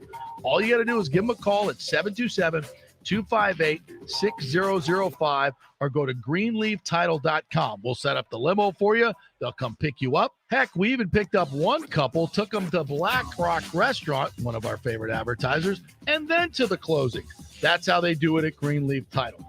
Great service, will close anywhere, the lowest fees in the business. 727-258-6005 or go to greenleaftitle.com. That's greenleaftitle.com. Pure sports. JP is back on. Welcome back. FanStream Sports. All right, welcome to JP Peterson Show, presented by the law offices of Christopher Palermo, PalermoPA.com. Our second hour brought to you by Bay Area Modern Medical Center. If you are in the market, so to speak, for some testosterone replacement, they do it right. Take a professional targeted approach that focuses on total body wellness, vitality, and emotional stability. So check them out at BAMMC.com. Christopher Lugo and his great medical team will take great care of you. BAMMC.com. All right, we want to bring in our media mogul, as we like to call him. He is an actor. He's an entrepreneur, the head of Wilson Media here locally. He also knows lots about Super Bowl commercials. He is the great Paul Wilson. What's up, my friend? How are you? Well, the great Paul Wilson is not available, so you just get the local Paul Wilson. Hey, you know, my friend Nick did not know that you are the voice of God at Amalie Arena. If you remember your script right, if I'm trying to remember it because I hear it before every game. It's time for lightning hockey. You come on, you do it. Do you remember? The count. Yeah, I got The it. Ready? countdown. All right, here we go. Remember, I'm an actor. I remember all my lines. Unlike me. The countdown to game time begins now. There you go. Bingo. That's so good. So good. So good. Do you have any other iconic lines that people would know that you've done as voiceovers besides that? Maybe not. Or just give us some good Sean Connery. I was trying to do mine the other day. How about this? Here's one. 1-800-ASK-GARY is a free accident helpline. There it is. There it is. That's There's right. one. Yeah, that might be more known throughout these parts than the lightning voiceover. You're absolutely right. Although I guess Roz has taken over your job there. You know. Yeah, and that's okay. She's really good at it. You know, she is really good. I mean, she's real. I mean, she really called. And she's really lovely. Yeah, she's awesome. I mean, if you don't want to call after Roz tells you to, you're crazy. All right. So you know, the Super Bowl commercial thing in the past couple of years has just become kind of passe, really. I mean, people weren't even talking about it this year because the last 3 or 4 years it's just been such a letdown. What's going on in the advertising industry? Has it become too expensive? Is it they're not getting return on investment? What's going on with Super Bowl commercials? Well, I think it's part and parcel with the changing media landscape. You know, this year, the Super Bowl was up 65% streaming. So in the last couple of years, broadcast television's been fractured by streamers, and people have been, you know, not paying for TV service, so they get it as part of their Wi-Fi called over the top, OTT. So that's part of it. And then the other real let's say marketing attack that some of these big advertisers do is they launch their ads online before. So a lot of people have already seen them and they become kind of viral. And I tend to kind of like that strategy because then it gets consumed and on people's social posts, and that's part of it. But, you know, generally they tend to, you know, with all the controversy and, you know, not hiring African-American coaches, you know, they kind of avoided a lot of that. And I think they went back to what is humor. And we had some really fun ones. I think my favorite is to see Meadow and AJ for the Chevy Electric Silverado. And what's interesting about that, there's been a lot of talk about that because they think that most people that, you know, saw that don't even know who they are. Sopranos, but when you consider that's why I think it's perfect, because when you consider the average truck buyer is about 53 years old, that's the perfect age to remember the opening sequence. And they got it down to where Tony, you know, was smoking a cigar with his arm out the window. She's sucking on the lollipop. And even down to the bracelet. And I just thought it was a great stroke of, you know, I always like to say good advertising is art that sells. Yeah. And I think they accomplished it. It was also very fun to see Jim Carrey come back as the cable guy. Oh, back to the Sopranos thing. Yeah, that was my favorite. The Sopranos thing. I didn't realize. I just rewatched the ad, and at the end, they pull up to the diner and plug in the electric car. That's the diner at the last scene, right? That's right. See, even I picked up on that. There's a lot of little hidden gold in there. Yeah, there is. That was really cool. That was interesting. But you had to be a Sopranos fan. But as you say, that's their target market, right? That's exactly what they're looking for. So nicely done. That's academic advertising 101. Yes. I also liked the BMW electric vehicle, which, Yes. Zeus is kind of a midlife crisis, and everyone's kind of asking him to, charge their hedge clippers or their golf cart. And so he's kind of run down, and who better to get you jacked up again than Selma Hayek, who shows up as Hera and, brings him the electric BMW that gets him all charged up again. I think the only thing missing from that ad was if she was in a housekeeper's uniform. That's right. Absolutely. I mean, that's just my opinion. And then Ms. They may Arnold, have like that- kids. Arnold may have left. Arnold may have X'd out that script and said, we're not going to do that. Absolutely. And what were they paying for commercials this year as far as nationally? Was it $6.5 million per 30? Is that what I saw? And generally speaking, those that get in negotiating 101, when you're out of time, you lose. So that 6.5 was kind of an average. I'm sure there were those that got in at a better deal, and then I'm sure there were those at the end that went, okay. And 6.5 seemed to be the average for 30 seconds. So explain to folks why there's return on investment in that, and what companies best fit that, and maybe who's really benefited in the last few years. Well, national advertising, for the most part, in today's TV age, and remember, entertainment is the number one export in this country. So you as a brand, generally those are big national consumer brands that massive, quick awareness. And I mean, look at Planet Fitness. Planet Fitness was a kind of a ho-hum little company about 7 years ago. Mm-hmm. And now look where they are. I mean, Lindsay Lohan on the rehab track, getting fit. Her life is narrated by William Shatner. I mean, those are kind of messages that people, get entertained by, but they get your attention. And to be part of that mix is to reach a massive audience. There were 99 million viewers of this Super Bowl. Yeah. It was the highest watched show in 5 years. That's big. Now, locally last year, and the anomaly, of course, right, that happened. I'm sure LA local ratings will be through the roof too, but our ratings were like a little over half every household in the 1.9 million Tampa Bay household universe, as we call it, saw the Super Bowl. But this year, the LA Super Bowl with the Bengals locally was watched by about 38%. So it was down, but that's still pretty good. Yeah, LA ratings were actually down because they don't have any fans in LA, dude. I'm telling you, it was the weirdest Super Bowl for Radio Row anyway. I didn't go to the game, but and you were in Hollywood. They used to bring the stars to Dallas and Atlanta, Tampa Bay, Miami. I've done interviews with Chris Rock and David Spade and Hugh Jackman. They bring out the stars. I'm in LA.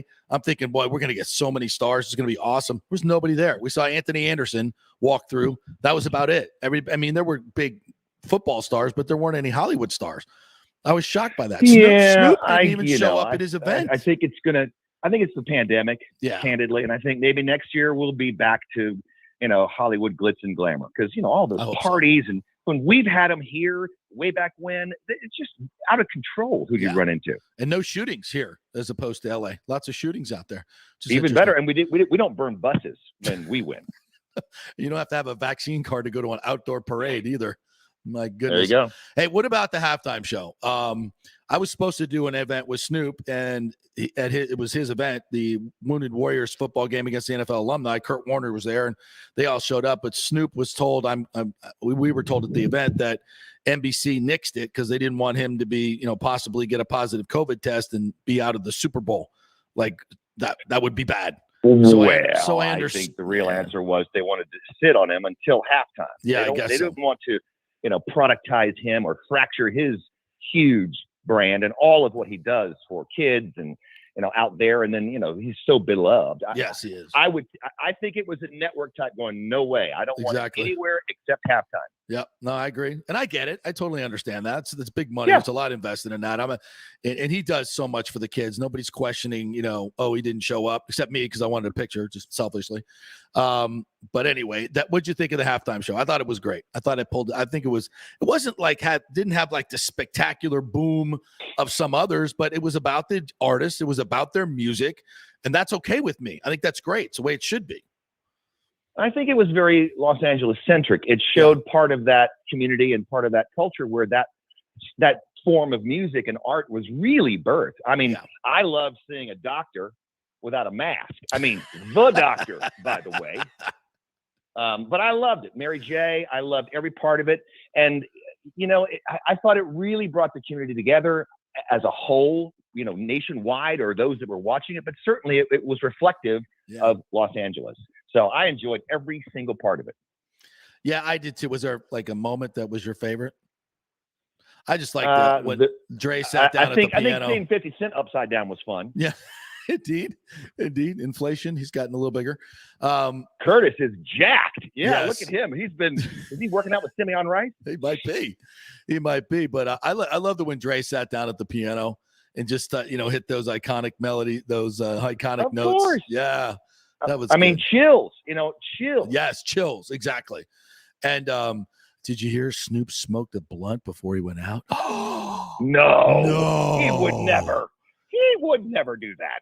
No, he did. All right, tell me about Van Wilson. What's going on with the show? The band is back together. Tell us all about it. For those who've never experienced the Van Wilson show, tell us all about it. Well, Alex Van Halen once said to my little brother, now you guys have a cover band, right? What's this Van Wilson thing? Now, the press dubbed us Van Wilson. So Patrick calls me after that meeting and said, we got to change the name because he thinks we're a cover band. So it's actually the Wilson Van. Okay. And after 2 years on ice and behind masks, on May 29th, at landing, the Van rolls in, and we launched our ticket sales this Monday, and we're at half capacity already. Wow. So I think it's great to see the support, and we always play for charity. No one takes a dime. Now that we're a Wilson Family Foundation, a 501c3, the band itself is kind of an instrumentality of our foundation. So all proceeds will go to local charities. But the trick is to get people there, and we have a lot of fun. It's like being in the Wilsons' living room because they're constantly, right before downbeat, we're not even sure what we're going to open with. We kind of think what we could do. Really? And there are many times that we played a show for my 50th birthday a couple of years ago, and they broke into Ice Cream Man, and I had no idea. So it's always explosive and always fun, but it's our kind of staple, classic 80s. Van Halen is the backbone because you get to see the, TV written into tapping, and he builds his own guitar. So he's a sight to see. There are many times on stage where I forget my lyrics because I'm just watching him rip into a solo like Eddie Van Halen. And what is Patrick? And describe Patrick's role. And those who don't know, Patrick has a huge movie out right now, which I have not seen yet. I want to go see this weekend. Have you seen it? Of course you have. Yep, Moonfall, and he just finished shooting Aquaman 2 in Hawaii and London. So, but Moonfall. Patrick plays the drums. Yeah, Moonfall. That's the movie that's out now. Patrick plays the drums. Mark plays the guitar. I play the crowd. But Patrick is a hell of a singer as well. So our typical set is, I'll come out there and we'll start with some Van Halen or something really rocking, and we have quite a little cadre of our own originals as well. And then usually about mid-set, we bring in a second drummer, and Patrick takes the lead and sings through the middle of the show, and then I can. So a lot of fun. And my cousin Melanie is in the band, and the great Bill Malik, who works at Fox 13 with Mark. He's our great bassist, and Tom Overby, Kyle Schroeder, who's this phenomenal saxophone player when we do like Duran Duran, and the girls seem to like that very well. So I think he's going to join us. So we should have the whole band on stage. Oh, this is going to be fun. It's at Janice Landing. How do folks get tickets? You can go to our Facebook page, The Wilson Band, or the link on our Instagram, The Wilson Band, like Van Halen. Or, thewilsonvan.com, the Janice Landing ticket page. So it's been fun. It's been really great to see the response so fast, and it's almost 3 months away. More than 3 months away.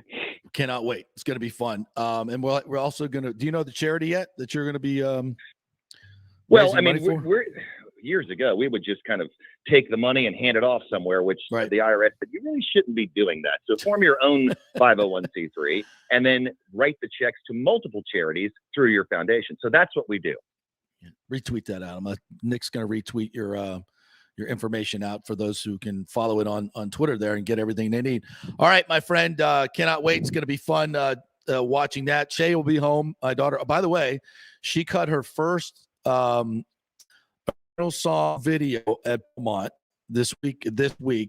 So they're posting it right now. It should be ready by the end of the week, and I will send it to you. And I want to hear it, and I'll talk to her manager because there will be other tour dates. Because evidently your opening act is full of some slapdicks that nobody's ever heard of. Or maybe they have. You want to throw that out? Yeah, maybe they have. You want to throw that out, or is that still super secret? Okay, that's still super secret. Well, I think we'll save that for the next conversation. Okay, sounds good. Jeez, I love it. Absolutely. Yes, folks, you will definitely have heard of these people if they can make it. So it'll be fun. All right, my friend. Always good catching up with you, and we'll talk soon. Thanks, buddy.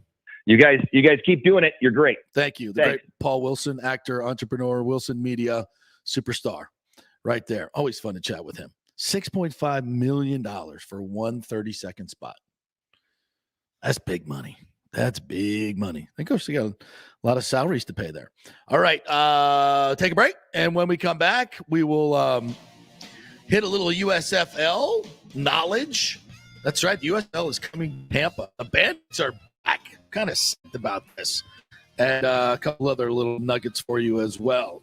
Stay with us.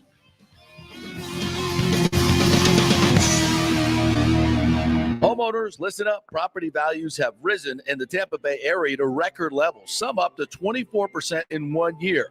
It's time to refinance your home and pull out the equity before rates go through the roof. Call my man Scott Fitzgerald at 813-294-7595 or email him at scott@amstampa.com. Scott believes interest rates will be over 5 very soon due to the volatile economy and inflation, but you can still lock in the mid-3s, but not for long. This means you can save tens of thousands of dollars over the life of your loan. Now, Scott is an independent broker, so he can shop your mortgage around for the best rates, and he will pay for your appraisal if you mention you heard it here on the JP Show. That's a $500 to $700 value. Scott does not charge the huge upfront fees like the big banks do. In this uncertain economy and political climate, better to have cash in hand now. So call Scott at 813-294-7595 or email him at scott@amstampa.com. Getting old is inevitable, but feeling and looking old is avoidable. If you're feeling run down, your workout sucks, or your sexual libido is not what it used to be, check out Bay Area Modern Medical Center. That happened to me a few years ago, and I found out I had the testosterone level of a second-grade girl. That's not good. Our food, environment, and stress can cause your T levels to drop.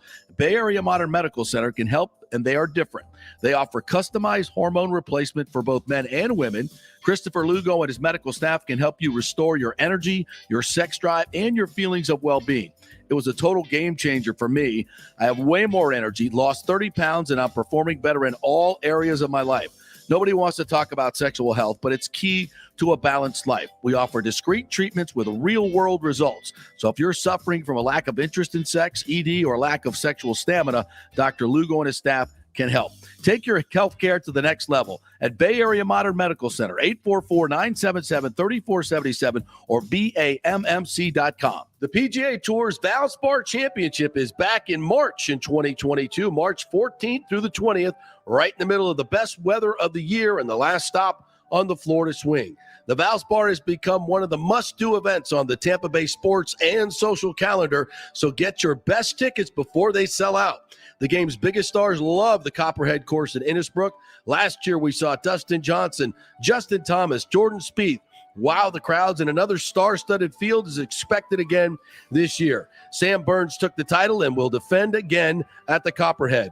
This will be a full tournament with the return of Valspar Live, our free Saturday concert featuring Chris Young and Big and Rich, and other amenities including Chameleon Cove, the Hooters Owl's Nest, the Publix Chill Lounge, and other hospitality venues. Go to ValsparChampionship.com for tickets. The best premium hospitality areas will sell out, so don't wait. That's ValsparChampionship.com. JP here for my friend, attorney Christopher Palermo. If you are having issues with a claim on your homeowner's insurance from a sinkhole, storm damage, water intrusion, defective stucco, and construction defects, or any other issue, Christopher is your man. These insurance companies didn't get rich paying out what you deserve.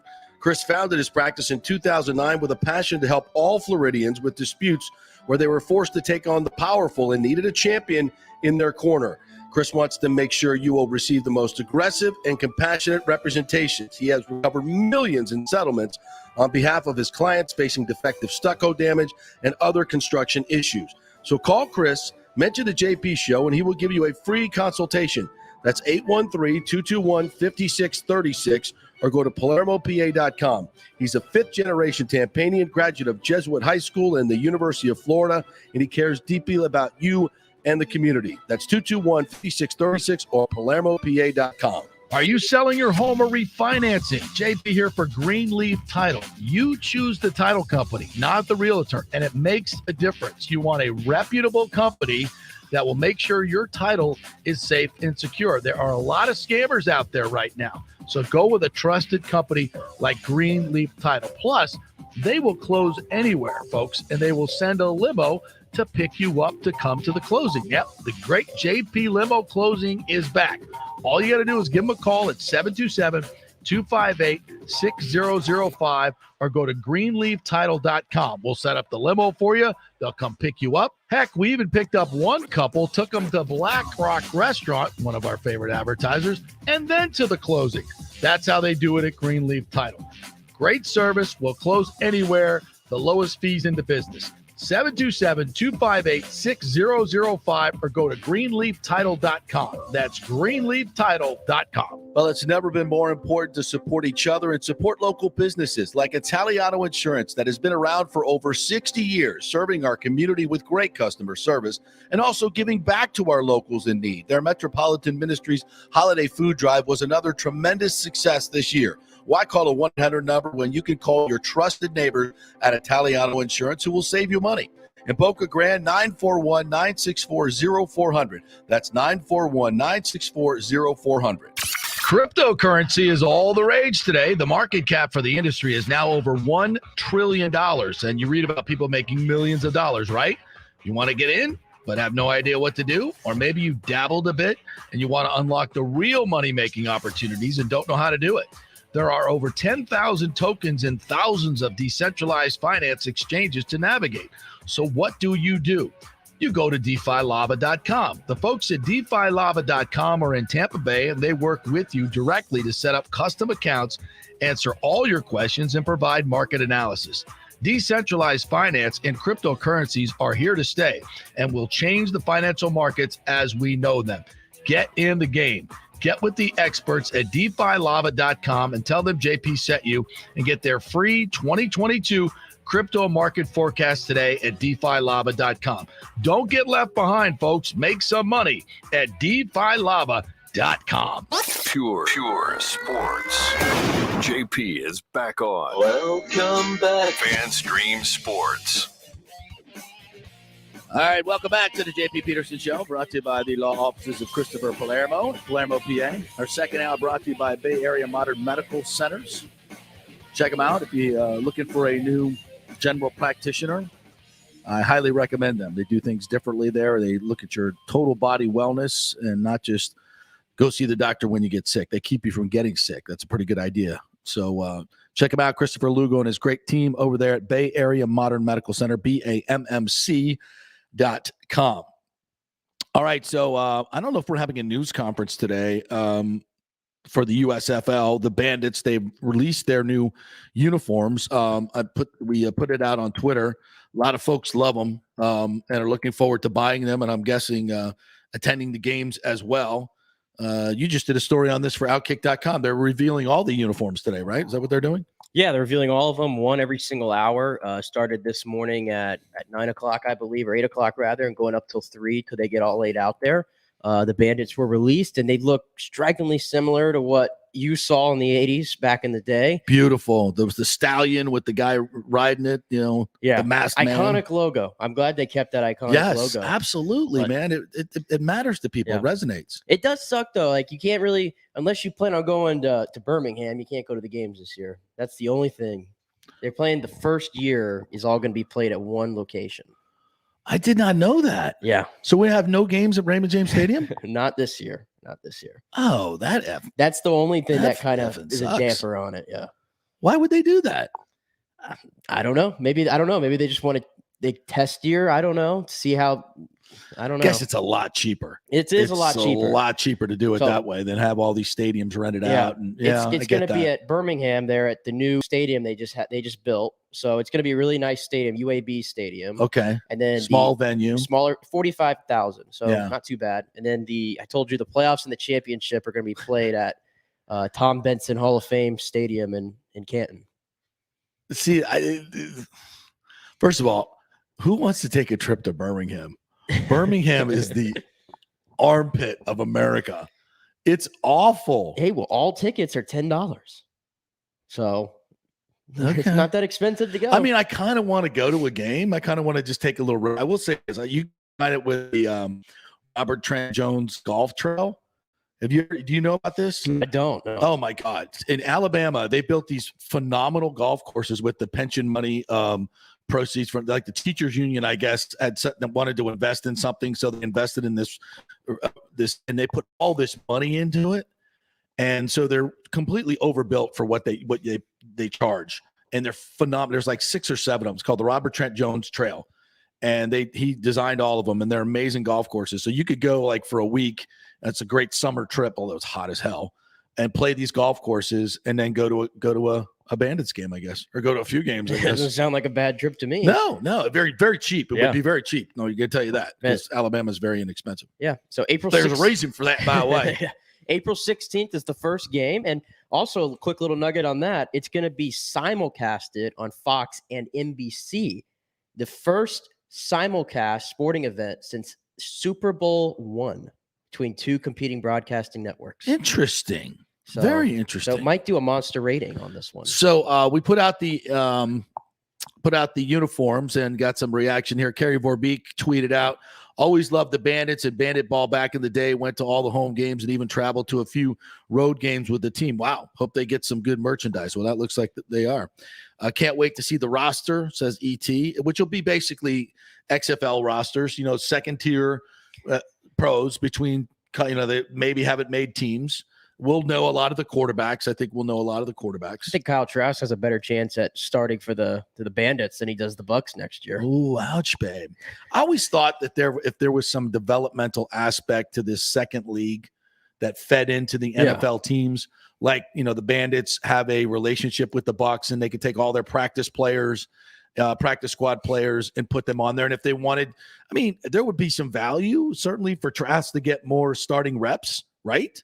Yeah. But, the risk of injury is obviously very severe. And, would you want to do that as an NFL team? I don't know. There might be something there. See, I have to think back to like the 80s. Herschel Walker, that's still like, do you remember why he played for the USFL? Yeah, money. Was it money? It was money, yeah. So they had that much money to just throw around at him? They were competitive with NFL salaries. Absolutely. They paid more in some cases. Jim Kelly, they got some big stars. He didn't want to go to Buffalo. No, they got some big stars. Yeah, there was that. It gave these players leverage in the draft that they wanted to go play somewhere else.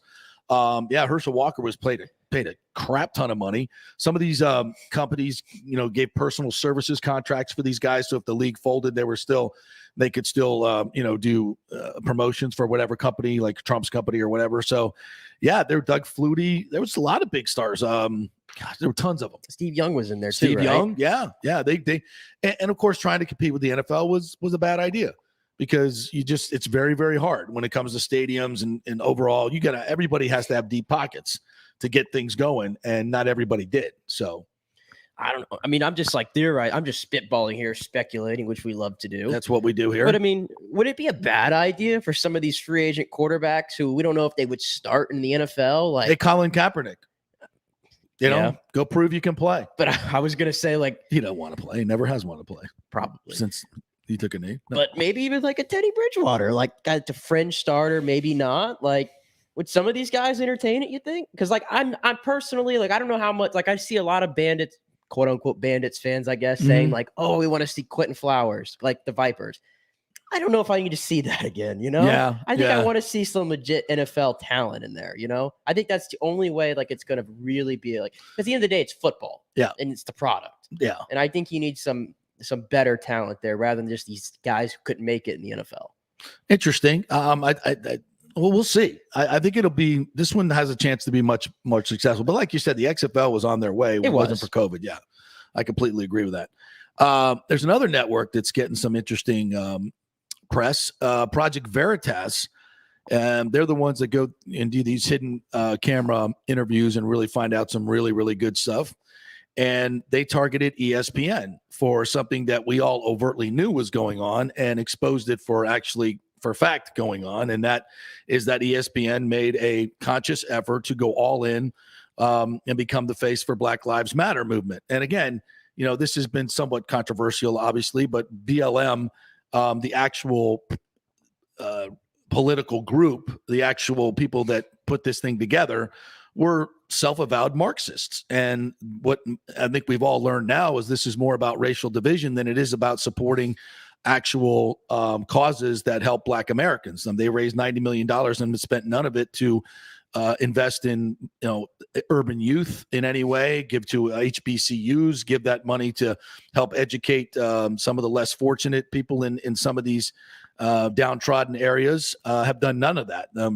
Even the supporters are under a lot of scrutiny for where this money went. And there were self-avowed Marxists that wanted to overthrow this government. And you can see what exactly ESPN was doing there. Now these whistleblowers have come forward and you can hear all their quotes. I'm just reading from this article.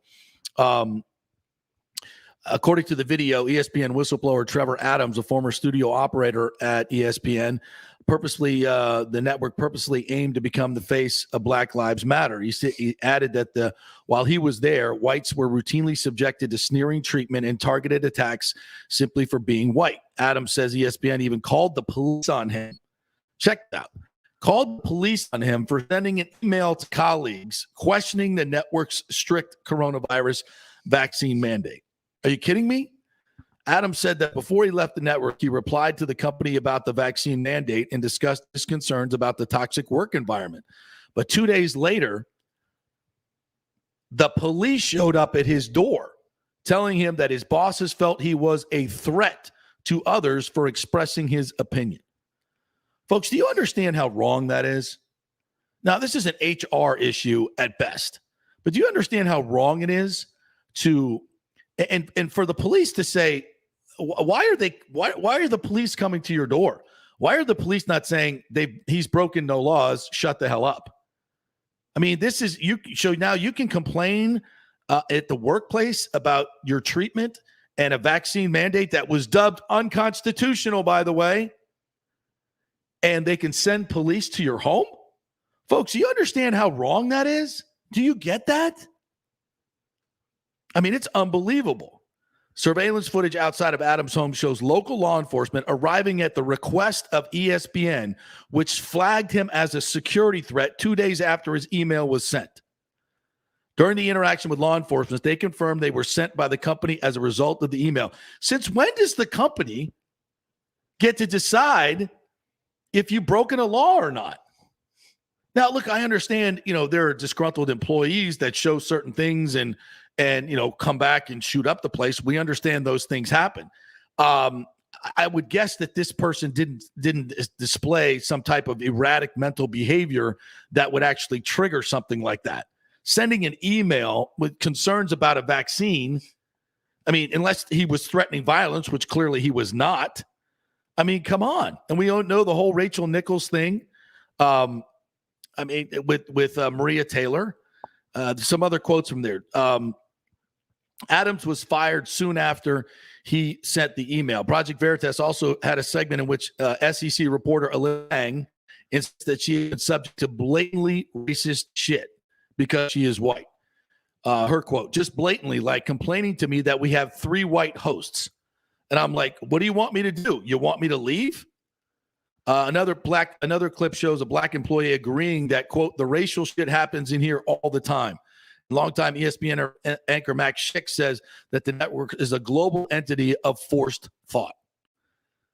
I mean, this is sports acting as propaganda. And you have to be extremely concerned about this. And the fact that Disney owns them must also make you extremely concerned about what's happening. And folks, this is just causing racial division. It's not promoting anything that's helping, in my opinion. Certainly, can we ask what BLM has done to further the traditional? I shouldn't say traditional, but what have they done that's positive in this fight? You'd be hard pressed to find something, to be quite honest, and you could find a lot of negative. And again, everybody universally believes the slogan Black Lives Matter. Absolutely, 100%. But that's not what this is about. This is about a Marxist political organization that was supported, and now a major sports network becoming the face of it. And that's not by any accident, by actual corporate design. That's should be scary for you in any political thought. All right, we'll take our final break, come back and wrap things up here, and do a little review of Joe, some fun stuff we had on here already, and we'll look forward to the rest of the weekend. We got some Lightning hockey coming up.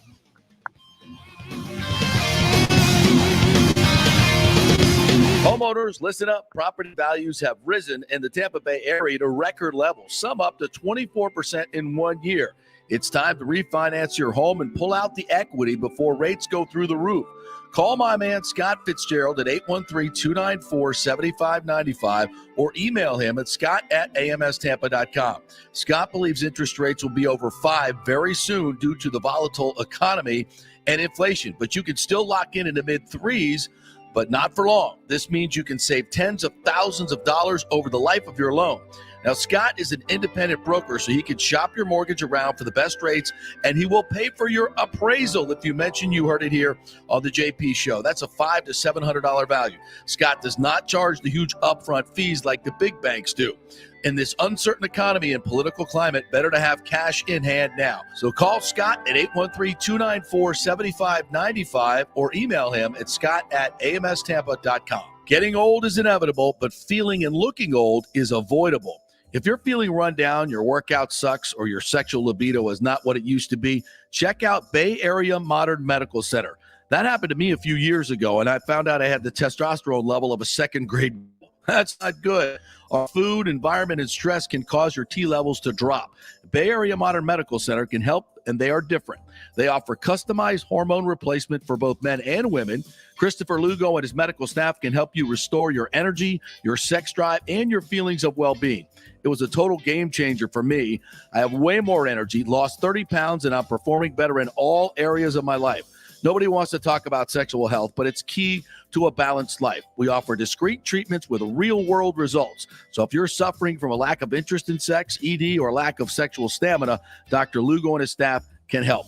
Take your health care to the next level at Bay Area Modern Medical Center, 844-977-3477 or BAMMC.com.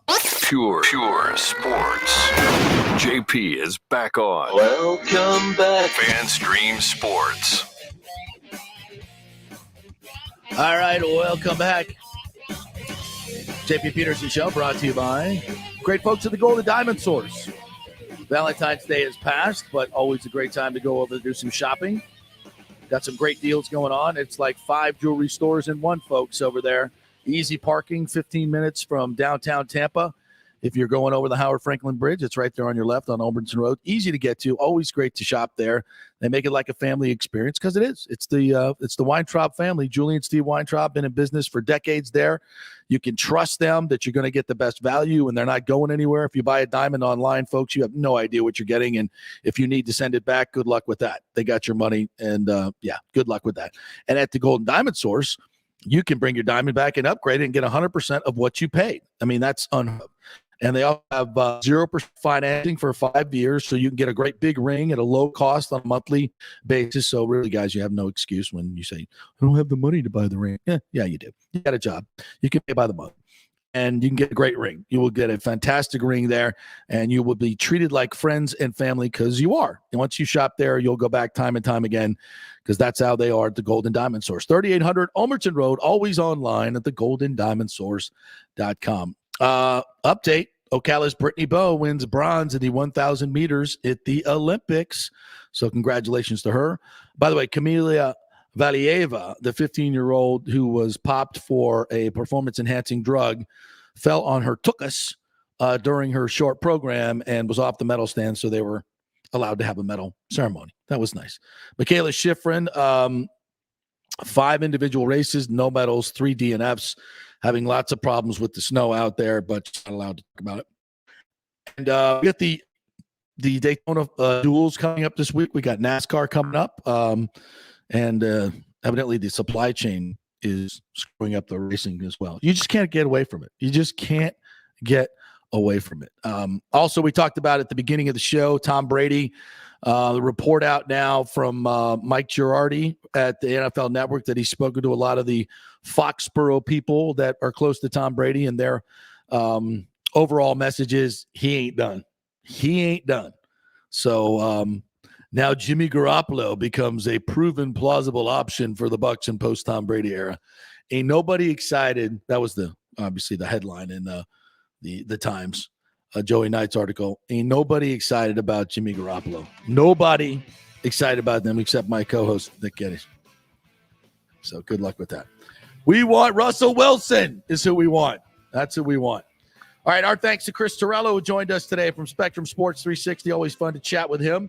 Dan Lucas joined us from News Channel 8. Great stuff there as well on the Olympics and lots of other stuff. You check that out. Paul Wilson, actor and media entrepreneur, joined us to talk some Super Bowl. Good stuff all the way around. Nick Geddes, great job by you.